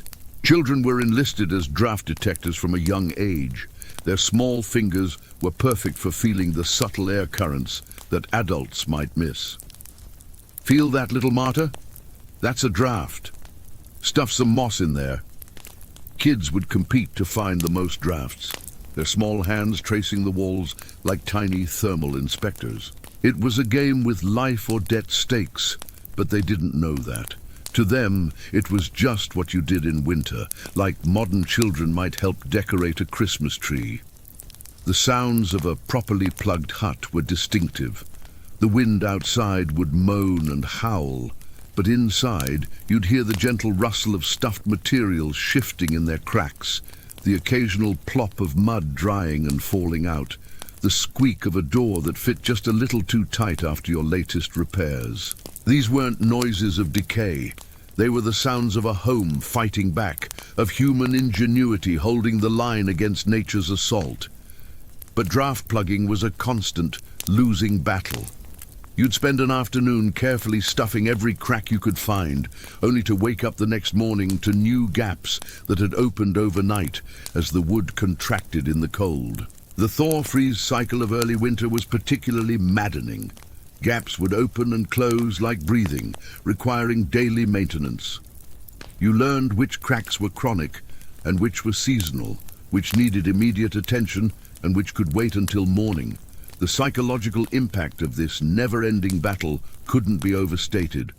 Some mornings, you'd wake up to find your carefully placed moss plugs frozen solid and pushed out by ice expansion. Other times, you'd discover that mice had stolen your rag strips for their own nests. There were moments of pure despair when, after hours of work, a particularly strong gust would find a new weakness and send your latest repair materials flying across the room. In those moments, the cold felt sentient, intelligent, mocking your efforts to keep it at bay. Yet somehow, through cleverness, stubbornness, and a refusal to accept slightly frozen as a permanent state of being, medieval peasants patched, stuffed, and muddled their way through the worst winters nature could throw at them. One muddy handful at a time, one rag stuffed in a crack, one prayer whispered into the smoky air. The hut might be falling apart around them, but it was their falling apart hut, and they'd defend it with every resource they had, even if that resource was just more dung and desperation. Every night was a battle between human ingenuity and the relentless, sneaky cold. 1 minute you were warm, the next minute a sudden gust would find the one spot you missed, slapping you awake like a frosty hand of doom. Yet you never gave up, because giving up meant accepting the cold, and accepting the cold meant certain death. So you kept stuffing, kept patching, kept fighting, one draft, one crack, one freezing night at a time. Because in medieval winter, victory wasn't measured in comfort or luxury. Victory was waking up with all your fingers still functional, your children still breathing, and your fire still burning. However primitive, however desperate, however utterly mad your draft-plugging methods might seem, they worked. And in the endless war against winter, working was enough. From that endless battle against drafts and cracks, we come to the brutal reality of nighttime itself. When the cold bites hard enough to keep you awake, medieval peasants had a solution that would make any military commander proud: sleeping in shifts. This wasn't some grand organized system with whistles and roll calls. It was far simpler and much more desperate. Half the household stays awake, tending to the fire and patching up stray drafts, while the other half curls up under threadbare blankets and hay, trying to catch a few precious hours of half-frozen sleep. The fire needs constant attention. Left alone, it would die down, and restarting it, remember, was about as easy as getting a stubborn donkey to dance. So someone has to be on ember patrol. And since no one wants to get up once they're finally warmish, families rotate shifts. You doze for a few hours, get elbowed awake, then stumble over to the hearth to poke, prod and curse the fire back to life while trying not to step on a goat. The rotation isn't glamorous. There are no night vision goggles, no late night snacks, and certainly no 5 more minutes snooze buttons. Just stiff joints, heavy eyelids, and a growing resentment toward whoever snores loudest during your shift. Children old enough to hold a stick are pressed into service, learning early that in winter everyone pulls their weight or freezes trying. Grandparents sometimes stay by the fire longer, both because of their experience and frankly because arthritis makes lying down and getting up again a monumental event. Your first shift might start at dusk, when the family finally settles after the evening meal. You're the designated fire watcher until the moon reaches a certain point in the sky. Medieval timekeeping at its most basic. Your tools are simple: the fire iron for adjusting logs, the bellows if you're lucky, and a pile of fuel that you ration like gold. Every piece of wood, every chunk of peat, every dried dung cake represents precious warmth that must be carefully managed through the long night. The fire-watching shift is a study in solitude and responsibility. While the rest of your family sleeps in their human lasagna, you're alone with your thoughts and the crackling flames. You learn the fire's language, the different crackles that mean dry wood versus damp, the hiss of peat settling, the dangerous pop that means a spark might be heading for the straw. Your senses become hyper-alert. Every sound from outside, the howl of a wolf, the creak of a tree, feels like a personal threat. Every shift in the wind direction means checking your draft plugs again. When it's finally your turn to sleep, good luck. People are moving about, animals are rustling, wind is battering the walls, and there's the occasional sharp nudge from a sibling who accidentally rolled over too hard. Getting quality rest is a miracle. You learn to sleep through chaos because the alternative is exhaustion that could kill you as surely as the cold. Your dreams are fragmented, punctuated by the sounds of the night watch, the scrape of the fire iron, the soft footsteps of the current watcher, the whispered curses when someone drops something. The children's shifts are the most heartbreaking. A child of 8 might be responsible for watching the fire for an hour while their parents grab what sleep they can. They sit huddled by the hearth, small face illuminated by the dancing flames, trying desperately to stay awake. If they nod off and the fire dies, the consequences could be fatal. So parents develop tricks to keep children alert during their watches, giving them a special task like braiding straw or telling them stories about what they'll do when spring comes. It's a brutal form of growing up, but in medieval winter, childhood is a luxury few can afford. The elderly have their own role in this nightly drama. While they might not take the longest shifts, their experience is invaluable. They can tell by the sound of the wind how much colder the night will get. They know which logs will burn longest and which should be saved for morning. Their arthritis might prevent them from heavy labor, but their knowledge of fire management makes them essential to survival. An old grandmother might sleep propped near the hearth, one eye always open, ready to call out instructions or warnings to the current fire watcher. The psychology of sleep shifts is complex. You're never fully rested, but you're never fully exhausted either. It's a state of perpetual semi-awareness, your body constantly tuned to the needs of the fire and the sounds of the night. Some people adapt better than others. The naturally light sleepers become the backbone of the shift system, their restless nature suddenly an asset rather than a curse. The heavy sleepers are assigned the middle shifts when the fire is most stable, their deep slumber less of a liability. The conversation during shift changes is minimal and practical. Winds picking up from the north. The oak logs burning well. Babies coughing again. There's no time for pleasantries when warmth is escaping with every second the blanket pile is disturbed. The changing of the guard is a swift, efficient transfer of responsibility.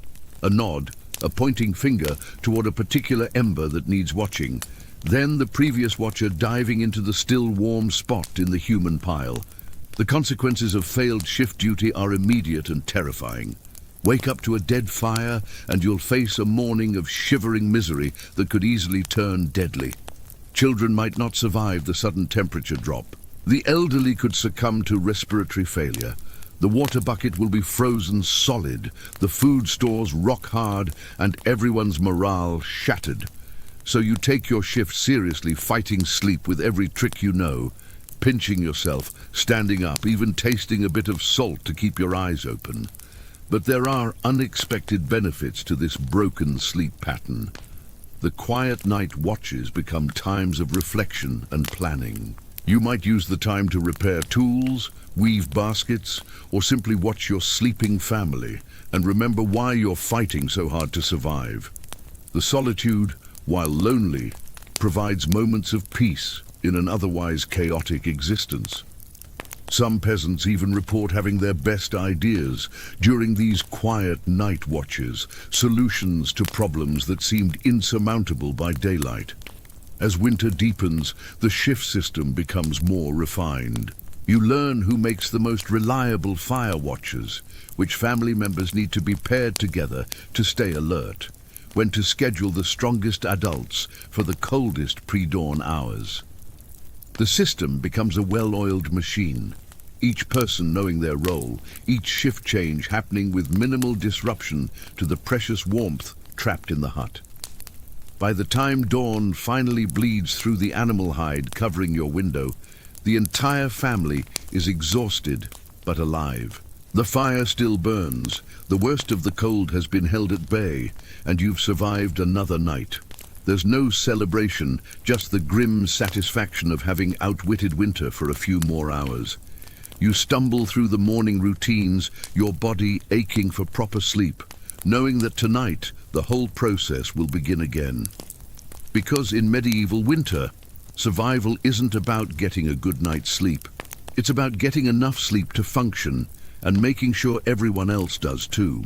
However exhausting, however unnatural, however utterly miserable this broken sleep pattern might be, it works.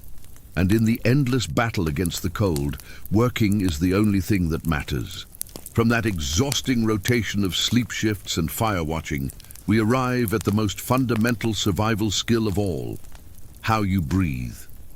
Medieval peasants didn't just battle the freezing air with cloaks, fires, and creative sleeping arrangements. They even adjusted the way they inhaled and exhaled to survive the night.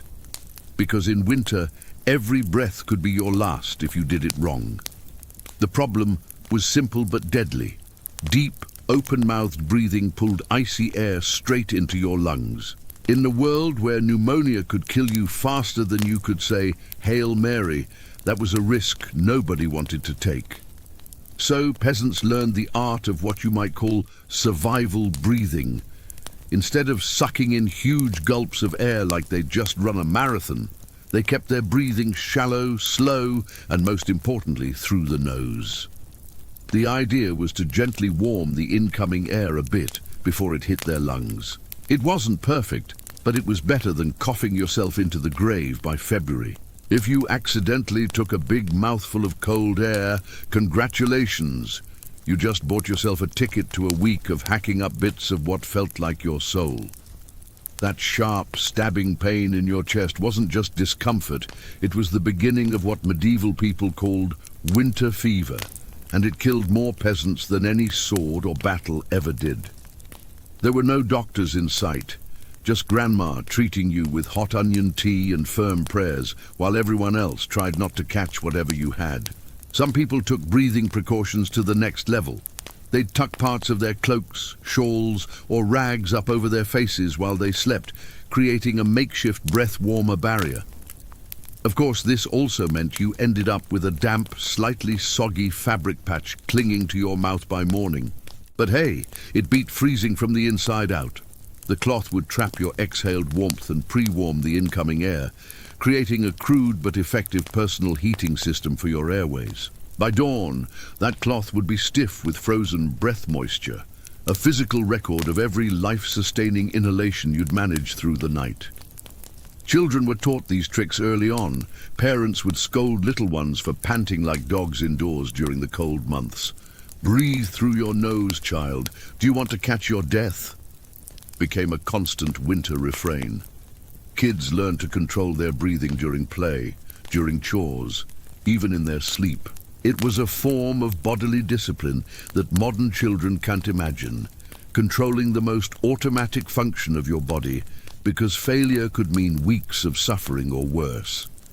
And honestly, between strict breathing lessons, itchy wool layers, and sleeping next to an aggressively gassy goat, medieval childhood winters were character building on a whole different level. The science behind this was something peasants understood through brutal experience. They knew that cold air hitting warm lung tissue could cause inflammation. They observed that people who breathed through their mouths got sick more often. They noticed that rapid, panicked breathing made you colder, while slow, measured breaths helped maintain body heat. This wasn't medical knowledge from books. This was knowledge written in frozen corpses and the rasping coughs that echoed through every village from November to March. At night, tucked into straw bedding under piles of cloaks and next to a gently steaming cow, breathing became an art form. Slow, steady, nose only, and as minimal as humanly possible. Like some grim medieval version of a yoga retreat, only with more frostbite and fewer inspirational quotes. You'd lie there consciously regulating each breath, making each inhalation count, each exhalation purposeful. The goal wasn't to get maximum oxygen. The goal was to stay alive until morning without inviting lung inflammation to the party. The sounds of proper survival breathing were distinctive. Instead of the deep, regular rhythms of modern sleep, you'd hear the soft, shallow whisper of air moving through nostrils, the occasional sniffle as someone cleared their nasal passages, the faint rustle of cloth as someone adjusted their face covering.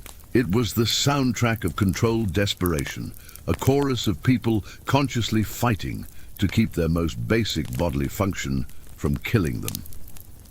The consequences of poor breathing technique were visibly apparent throughout the village. Old Man Henry, who always slept with his mouth open, had the chronic winter cough that started each November and didn't leave until April. Young Sarah, who never learned to breathe properly, died at 16 from a chest infection that modern antibiotics would have cured in days. You learned to read the signs in your neighbors, the blue tinge around the lips, the rattling sound in their chests, the way they leaned against walls to catch their breath after minor exertion. In the worst cold snaps, breathing became a group activity. Families would synchronize their breathing patterns, creating a rhythm that helped everyone stay calm and conserve warmth. Parents would breathe in time with their children, the steady in and out becoming a lullaby of survival. It was intimate in the most desperate way, your life literally depending on matching your breath to someone else's, your survival tied to the rhythmic rise and fall of their chest. The wealthy had their own solutions, of course. Rich nobles might sleep with warmed cloths over their faces, or have servants warm the air near their beds with braziers. But you had your nose and whatever rag you could spare. Still, you made it work because you had to. Innovation born of desperation became your nightly companion as you experimented with different breathing techniques and face coverings to find what kept the winter lung demons at bay. As dawn approached and the temperature dropped to its lowest point, breathing became a conscious battle. Your nose would run constantly from the cold, the mucus freezing in your nostrils if you didn't regularly clear it. Your throat would feel raw from the effort of warming each breath. Your chest muscles would ache from the constant, controlled effort. But you kept at it because the alternative, gulping down that frozen air, was essentially signing your own death warrant. The first breath of morning was always the most dangerous. That initial, instinctive gasp when you woke up could fill your lungs with air so cold it felt like swallowing knives. So you trained yourself to wake slowly, to take that first breath through clenched teeth, to ease your respiratory system into the new day's battle against the elements. It was a delicate dance with death that you performed every single morning, from the first frost to the last. By the time spring finally arrived, your breathing patterns had become second nature. You'd continue breathing through your nose for weeks after the danger had passed, your body conditioned by months of survival mode respiration. The first deep, open-mouthed breath of warm spring air felt like a miracle, a liberation from the constant vigilance that had governed your every inhalation through the long winter. In the Grand Survival Playbook, controlled breathing wasn't the flashiest strategy, but it worked. One shallow breath at a time, peasants endured another night in the long, relentless war against winter. It was the most intimate form of resistance, fighting the cold with nothing but the air in your lungs and the stubborn will to see another sunrise. However primitive, however desperate, however utterly basic it might seem, it kept people alive. And in medieval winter, that was the only victory that truly mattered. From that careful, controlled breathing keeping your lungs from freezing, we turn to your internal heating system, your stomach. In the endless battle against medieval winter, peasants discovered an unlikely secret weapon, a full belly. Turns out, one of the best ways to fight off the cold wasn't another scratchy wool cloak. It was stuffing yourself with something hearty and heavy right before bed. Calories meant warmth. The more your body had to digest, the more it heated itself up doing the work. It's basic medieval thermodynamics. Eat a heavy meal, generate internal heat, and maybe, just maybe, survive until morning without turning into a peasant-shaped popsicle. So what did medieval peasants pile onto their plates before a long, freezing night? Think thick stews, heavy with root vegetables like turnips, onions and parsnips, the holy trinity of peasant survival. Grains were lifesavers too. Oat porridge, barley gruel, or dense, chewy rye bread that could double as a weapon if needed. If you were especially lucky, say after a festival day or a generous slaughter, you might even get a hunk of salted pork or a slice of dried sausage thrown into the pot. This wasn't comfort food in the Instagram sense. No delicate presentation, no artisanal garnishes. It was one enormous, vaguely brown meal designed to sit in your gut like a friendly brick, slowly burning through the night and keeping you just a little bit warmer.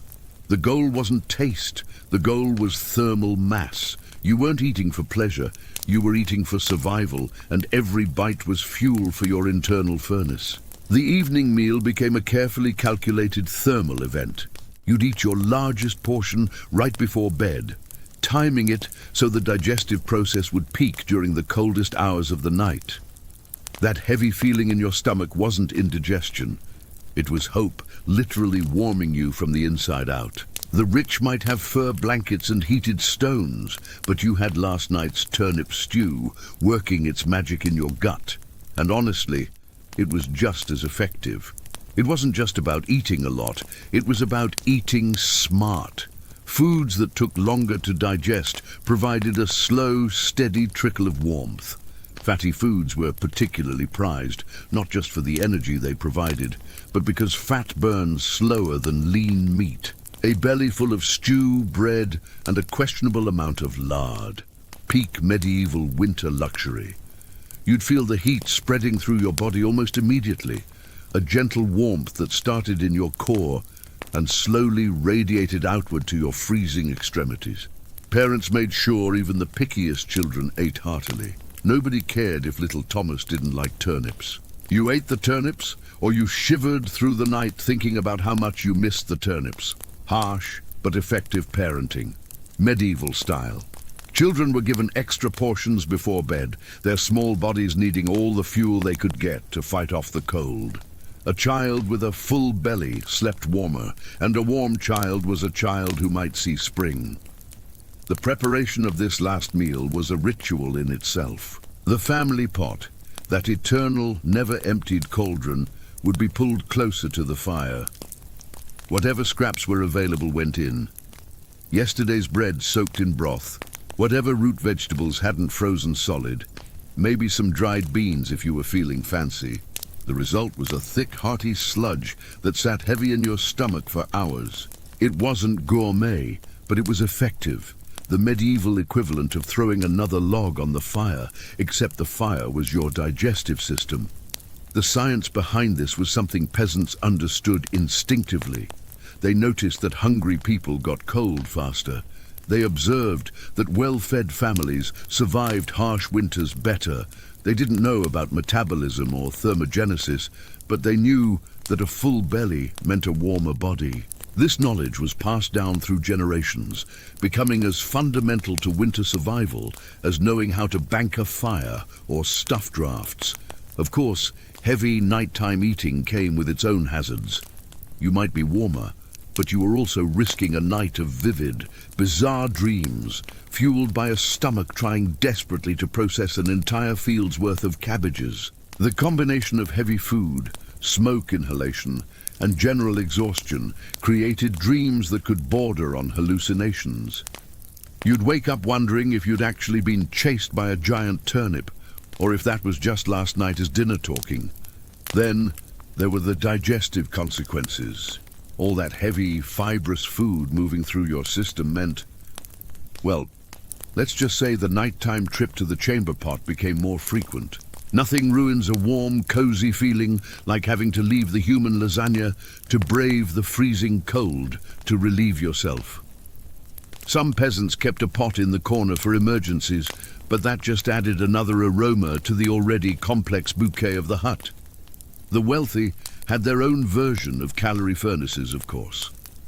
Lords might feast on spiced meats and rich pastries before bed, their bodies generating even more heat from the richer foods. But you had turnips and gruel, and you made it work because you had to. Still, there was a certain pride in knowing that your simple peasant food could generate just as much survival heat as any noble's fancy feast. As winter progressed and food stores dwindled, the calorie furnace strategy became more challenging. That's when you got creative. Acorns ground into flour, bark stripped from certain trees, even clay mixed with grain to make it stretch further. Hunger became a constant companion, and the lack of internal fuel made the cold feel even sharper. Those last weeks before spring were the most dangerous. Your body had burned through its reserves, and every night was a gamble against starvation and freezing. But when food was available, the evening meal became a moment of genuine comfort in an otherwise miserable existence. The family would gather around the pot, each person taking their portion, the steam from the food mingling with their breath in the cold air. For a few precious minutes, everyone was warm, everyone was fed, and survival felt possible. It was a daily reaffirmation of life in the face of winter's relentless assault. Was it worth it? Absolutely, because in the end, peasants weren't aiming for Michelin star meals. They were aiming to survive. And if that meant going to bed full, bloated, and breathing gently through your nose next to a steaming cow, well, that was just another night in the ongoing quest to see another frosty sunrise. The calorie furnace might not have been elegant, but it worked. And in medieval winter, working was the only thing that mattered. From that internal furnace of digesting food, we turned to external heating. The desperate, dangerous, but sometimes brilliant methods medieval peasants used to warm their beds. Long before electric blankets and fancy heated mattress pads, when the cold threatened to freeze you in your sleep, you got creative with whatever could hold heat and wouldn't immediately set your straw bed on fire. The humble haybox becomes your first line of defense. It sounds rustic, and it absolutely was, but the idea was pure genius. You'd take a sturdy wooden box, line it thickly with hay, and use it to store food that had been cooked earlier, keeping it warm for hours. Leftover stew, hot porridge, toss it into the hay box, cover it up, and it stayed hot enough for a late-night snack without needing to risk reigniting the fire. Medieval slow cookers, basically, but peasants didn't just stop at food. They realized if hay could trap the heat from a stew pot, it could also trap the heat from something even better. Rocks. Enter the era of the heated stone. Before heading to bed, someone, probably whichever unlucky child lost the family argument, would grab a flat stone and chuck it into the heart of the hearth fire. After roasting it until it was nearly too hot to touch, a fine line between helpful and third-degree burn, they'd fish it out using a stick or some old tongs. The stone, still radiating blissful warmth, would be carefully wrapped in rags, tucked into an old piece of cloth, or jammed into a clay pot, then slipped under the hay in the mattress or down at the foot of the bed. A medieval heating pad ready to do battle against the frozen earth. Of course, there were risks. If you didn't wrap the stone properly, congratulations, you now had a small, localized house fire. The smell of burning wool and singed straw would wake everyone faster than any alarm clock. If you dropped it on your foot, well, let's just say winter injuries weren't always caused by slipping on ice.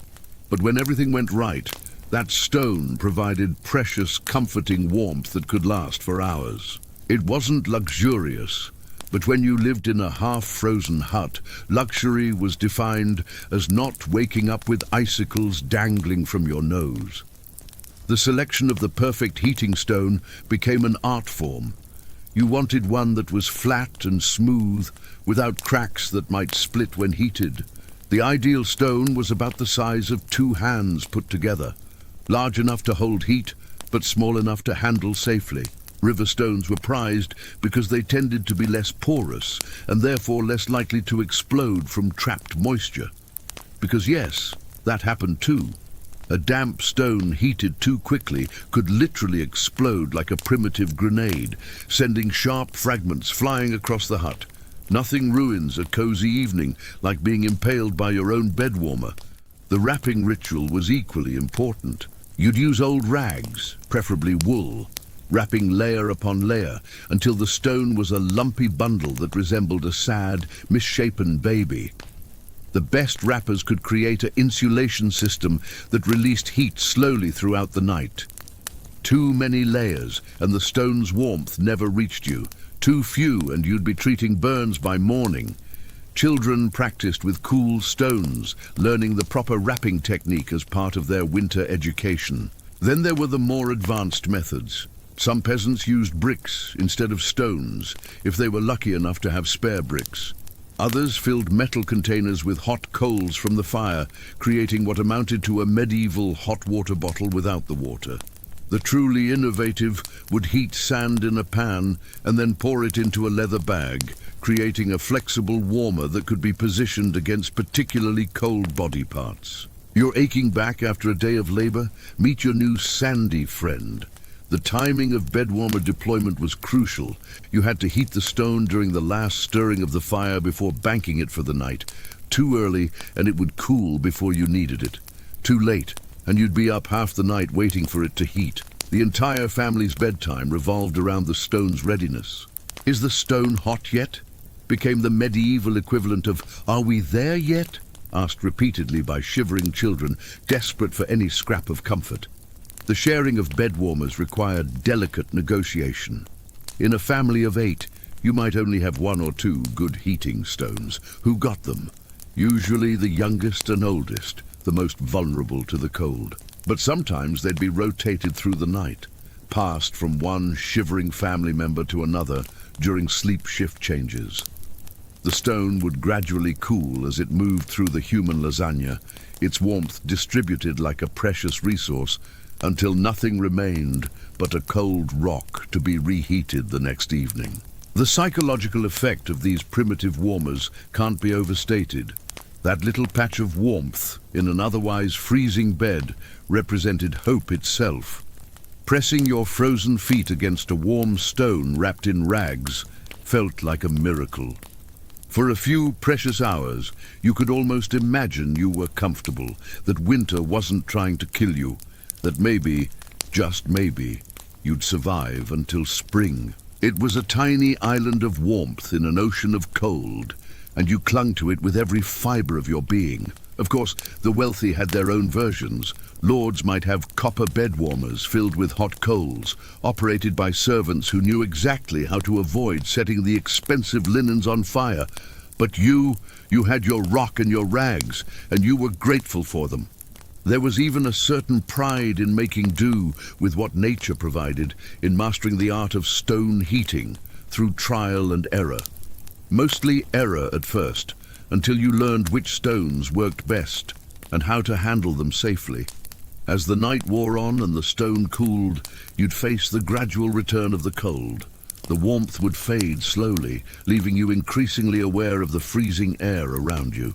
Some peasants developed the skill of reheating stones during their sleep shifts, maintaining a constant rotation of warm rocks throughout the night. It was exhausting, but exhaustion was better than frostbite. By morning, the stone would be cold again, just another rock waiting to be reheated for the next battle against the cold. You'd retrieve it from the bedding, unwrap the now cool rags, and set it near the hearth for its next transformation from ordinary stone to life-saving warmth source. In the grand arsenal of medieval winter survival, a hot rock tucked into some hay might not sound glamorous, but for peasants clinging to whatever heat they could find, it was a tiny miracle. However primitive, however dangerous, however utterly desperate these methods might seem, they worked. And in the endless war against winter, working was enough. The bed warmer, in all its simple Stone Age glory, was proof that human ingenuity could find warmth even in the coldest, darkest nights. From those primitive bed warmers and their fleeting comfort, we come to the brutal geography of your one-room home. Specifically, who gets to be warm and who freezes. In a medieval peasant's hut, the hearth isn't just where you cook dinner. It's practically a family member. A temperamental, smoky, sometimes uncooperative family member, sure, but still absolutely essential to survival, especially when it comes to sleeping arrangements. The closer you are to the fire, the better your odds of waking up unfrozen. That means sleeping arrangements are less about personal preference and more about strategic positioning.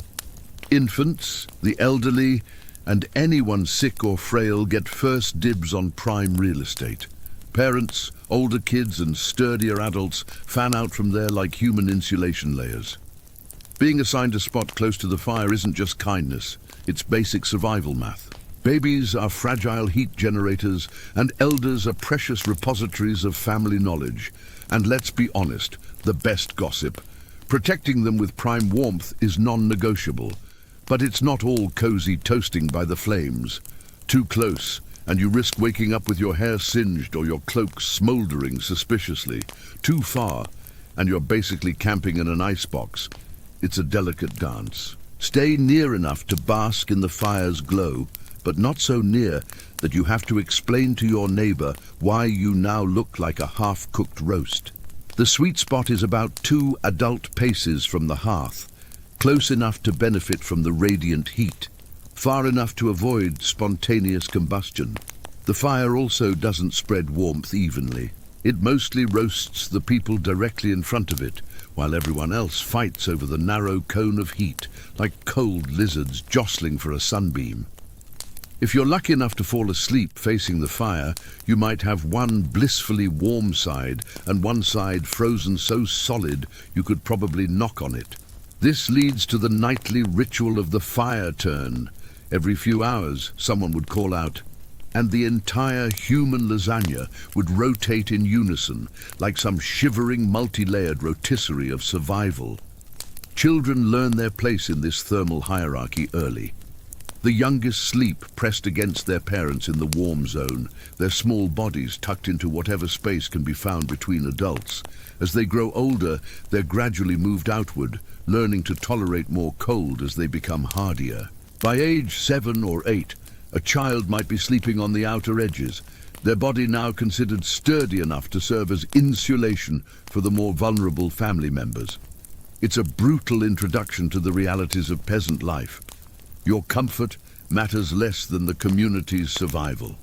The elderly present a special case in the fireside hierarchy. Grandma might have wisdom and stories, but she also has arthritis that makes her particularly vulnerable to cold.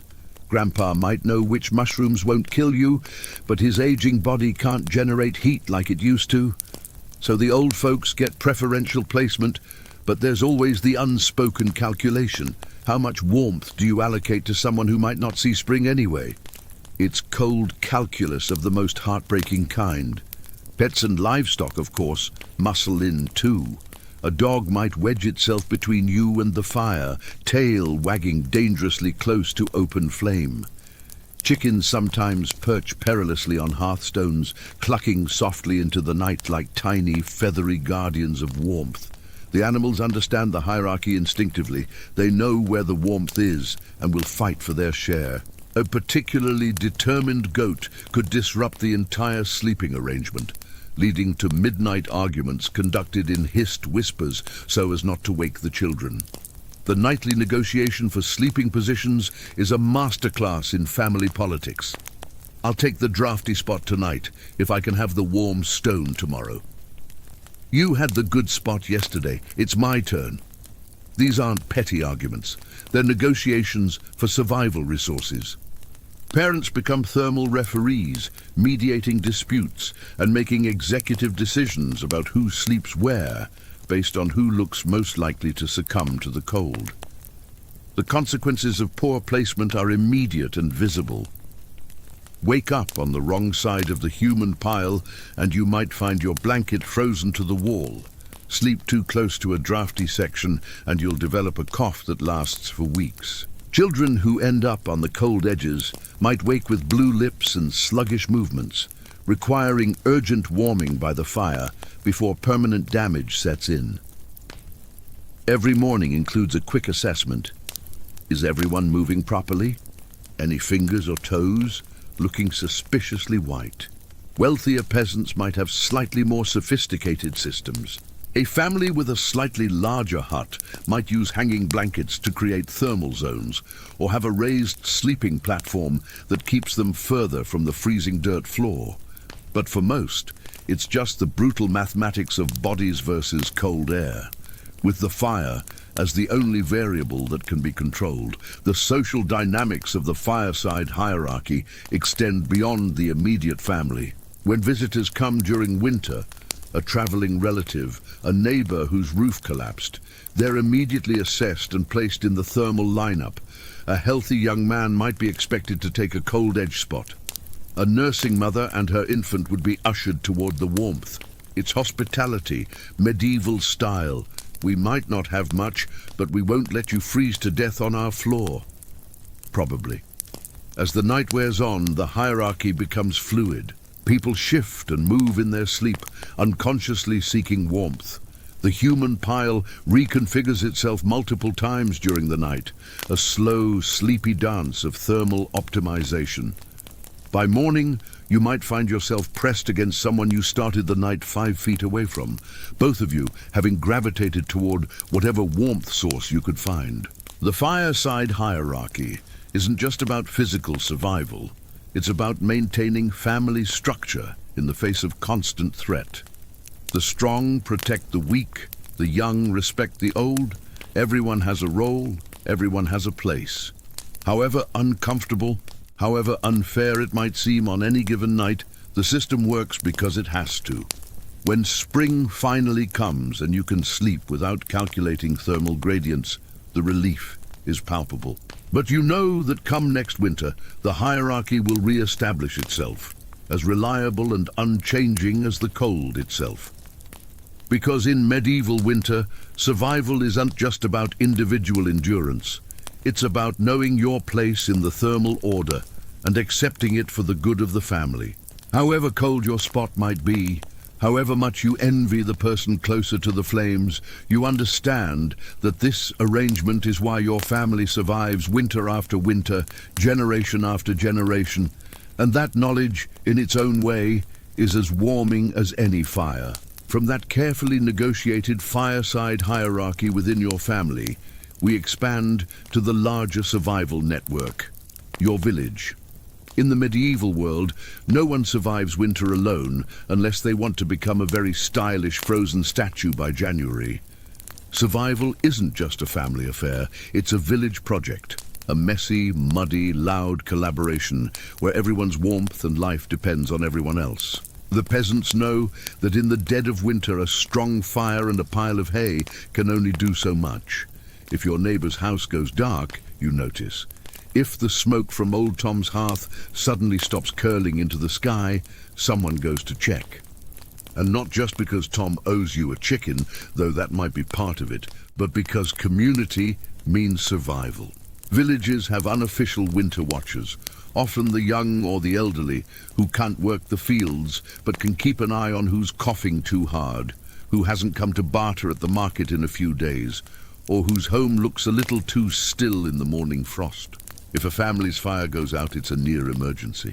A good neighbor would rush over with a glowing coal bundled in rags, or better yet, invite them into their own smoky, overcrowded hut for the night. Yes, it means squeezing an extra 4 bodies into an already cramped space, but it's better than finding frozen friends come spring thaw. The warmth of shared body heat becomes communal property, and the smell of 2 families' worth of unwashed bodies and animals creates a fragrance that could stun a modern person at 50 paces. Communal food stores play a role too. During especially brutal winters, villages sometimes pool their last salted meat, grain, and dried vegetables. It's grim charity. No one has much, but a few communal meals can be the difference between staggering into spring or not. The village might gather in the largest hut, usually the blacksmiths or the wealthiest farmers, and share what little they have. The pot gets bigger, the portions get smaller, but everyone gets something hot in their belly. It's medieval socialism, born not from ideology, but from pure, desperate necessity. Even children understand the stakes. They help deliver wood, share embers, and run urgent messages when someone needs help. Little legs carrying life-saving information through snowdrifts. The miller's baby is coughing blood. Old Mary's roof is sagging bad. No one is too small or too tired when winter comes knocking.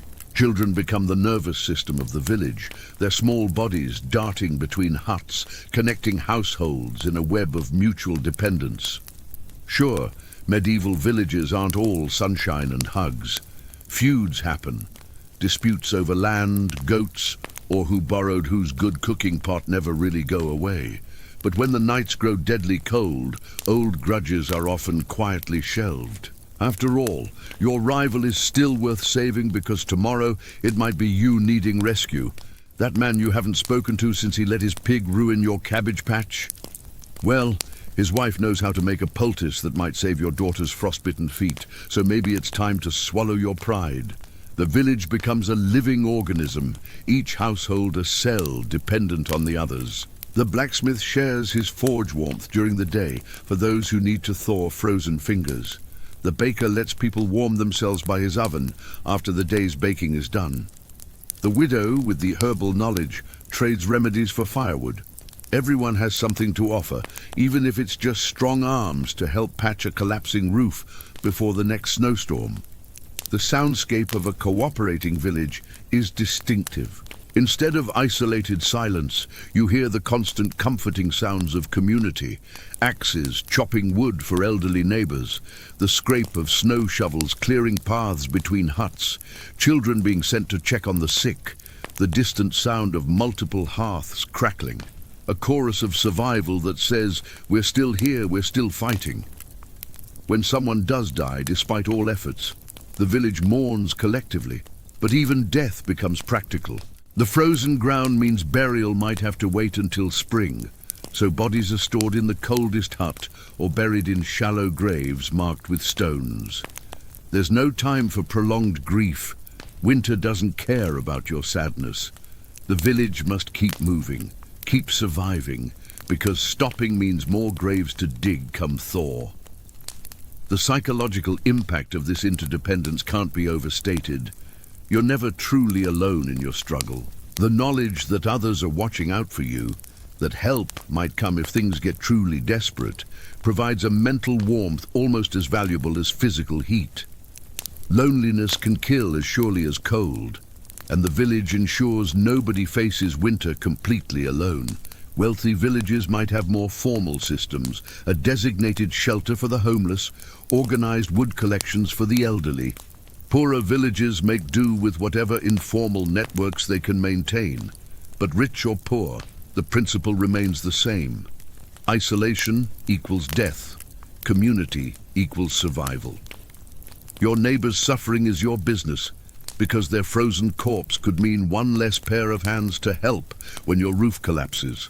As winter deepens, the village's cooperation becomes more refined. People develop systems for checking on the most vulnerable households. Children are assigned specific elders to visit daily. The best fire starters make rounds to help those struggling to keep their hearths alive. Knowledge is shared freely. Which herbs help with coughs, how to spot early frostbite, which tree species burn longest. Information becomes as valuable as firewood. The boundaries between households blur. Your child might sleep at a neighbor's if their fire is better banked tonight. Your last turnip might end up in someone else's pot. Your warmest blanket might cover a sick neighbor while you make do with less. It's not communism, it's common sense. What good is your extra warmth if the family next door freezes to death and can't help you plant come spring? In the icy heart of winter, the village becomes one big, stubborn family. Sometimes dysfunctional, often hilarious, always fiercely determined to survive together. One muddy boot, one crackling ember, one frozen smile at a time.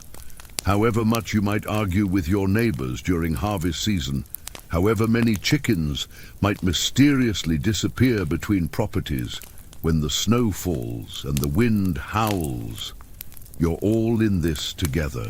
Because medieval peasants understand something fundamental. Winter isn't just a test of individual endurance, it's a test of community. And those who pass the test do so not because they're the strongest or the smartest, but because they remember that human warmth, both literal and metaphorical, is a resource that grows when shared. However desperate, however cold, however miserable the circumstances, the village endures. Together.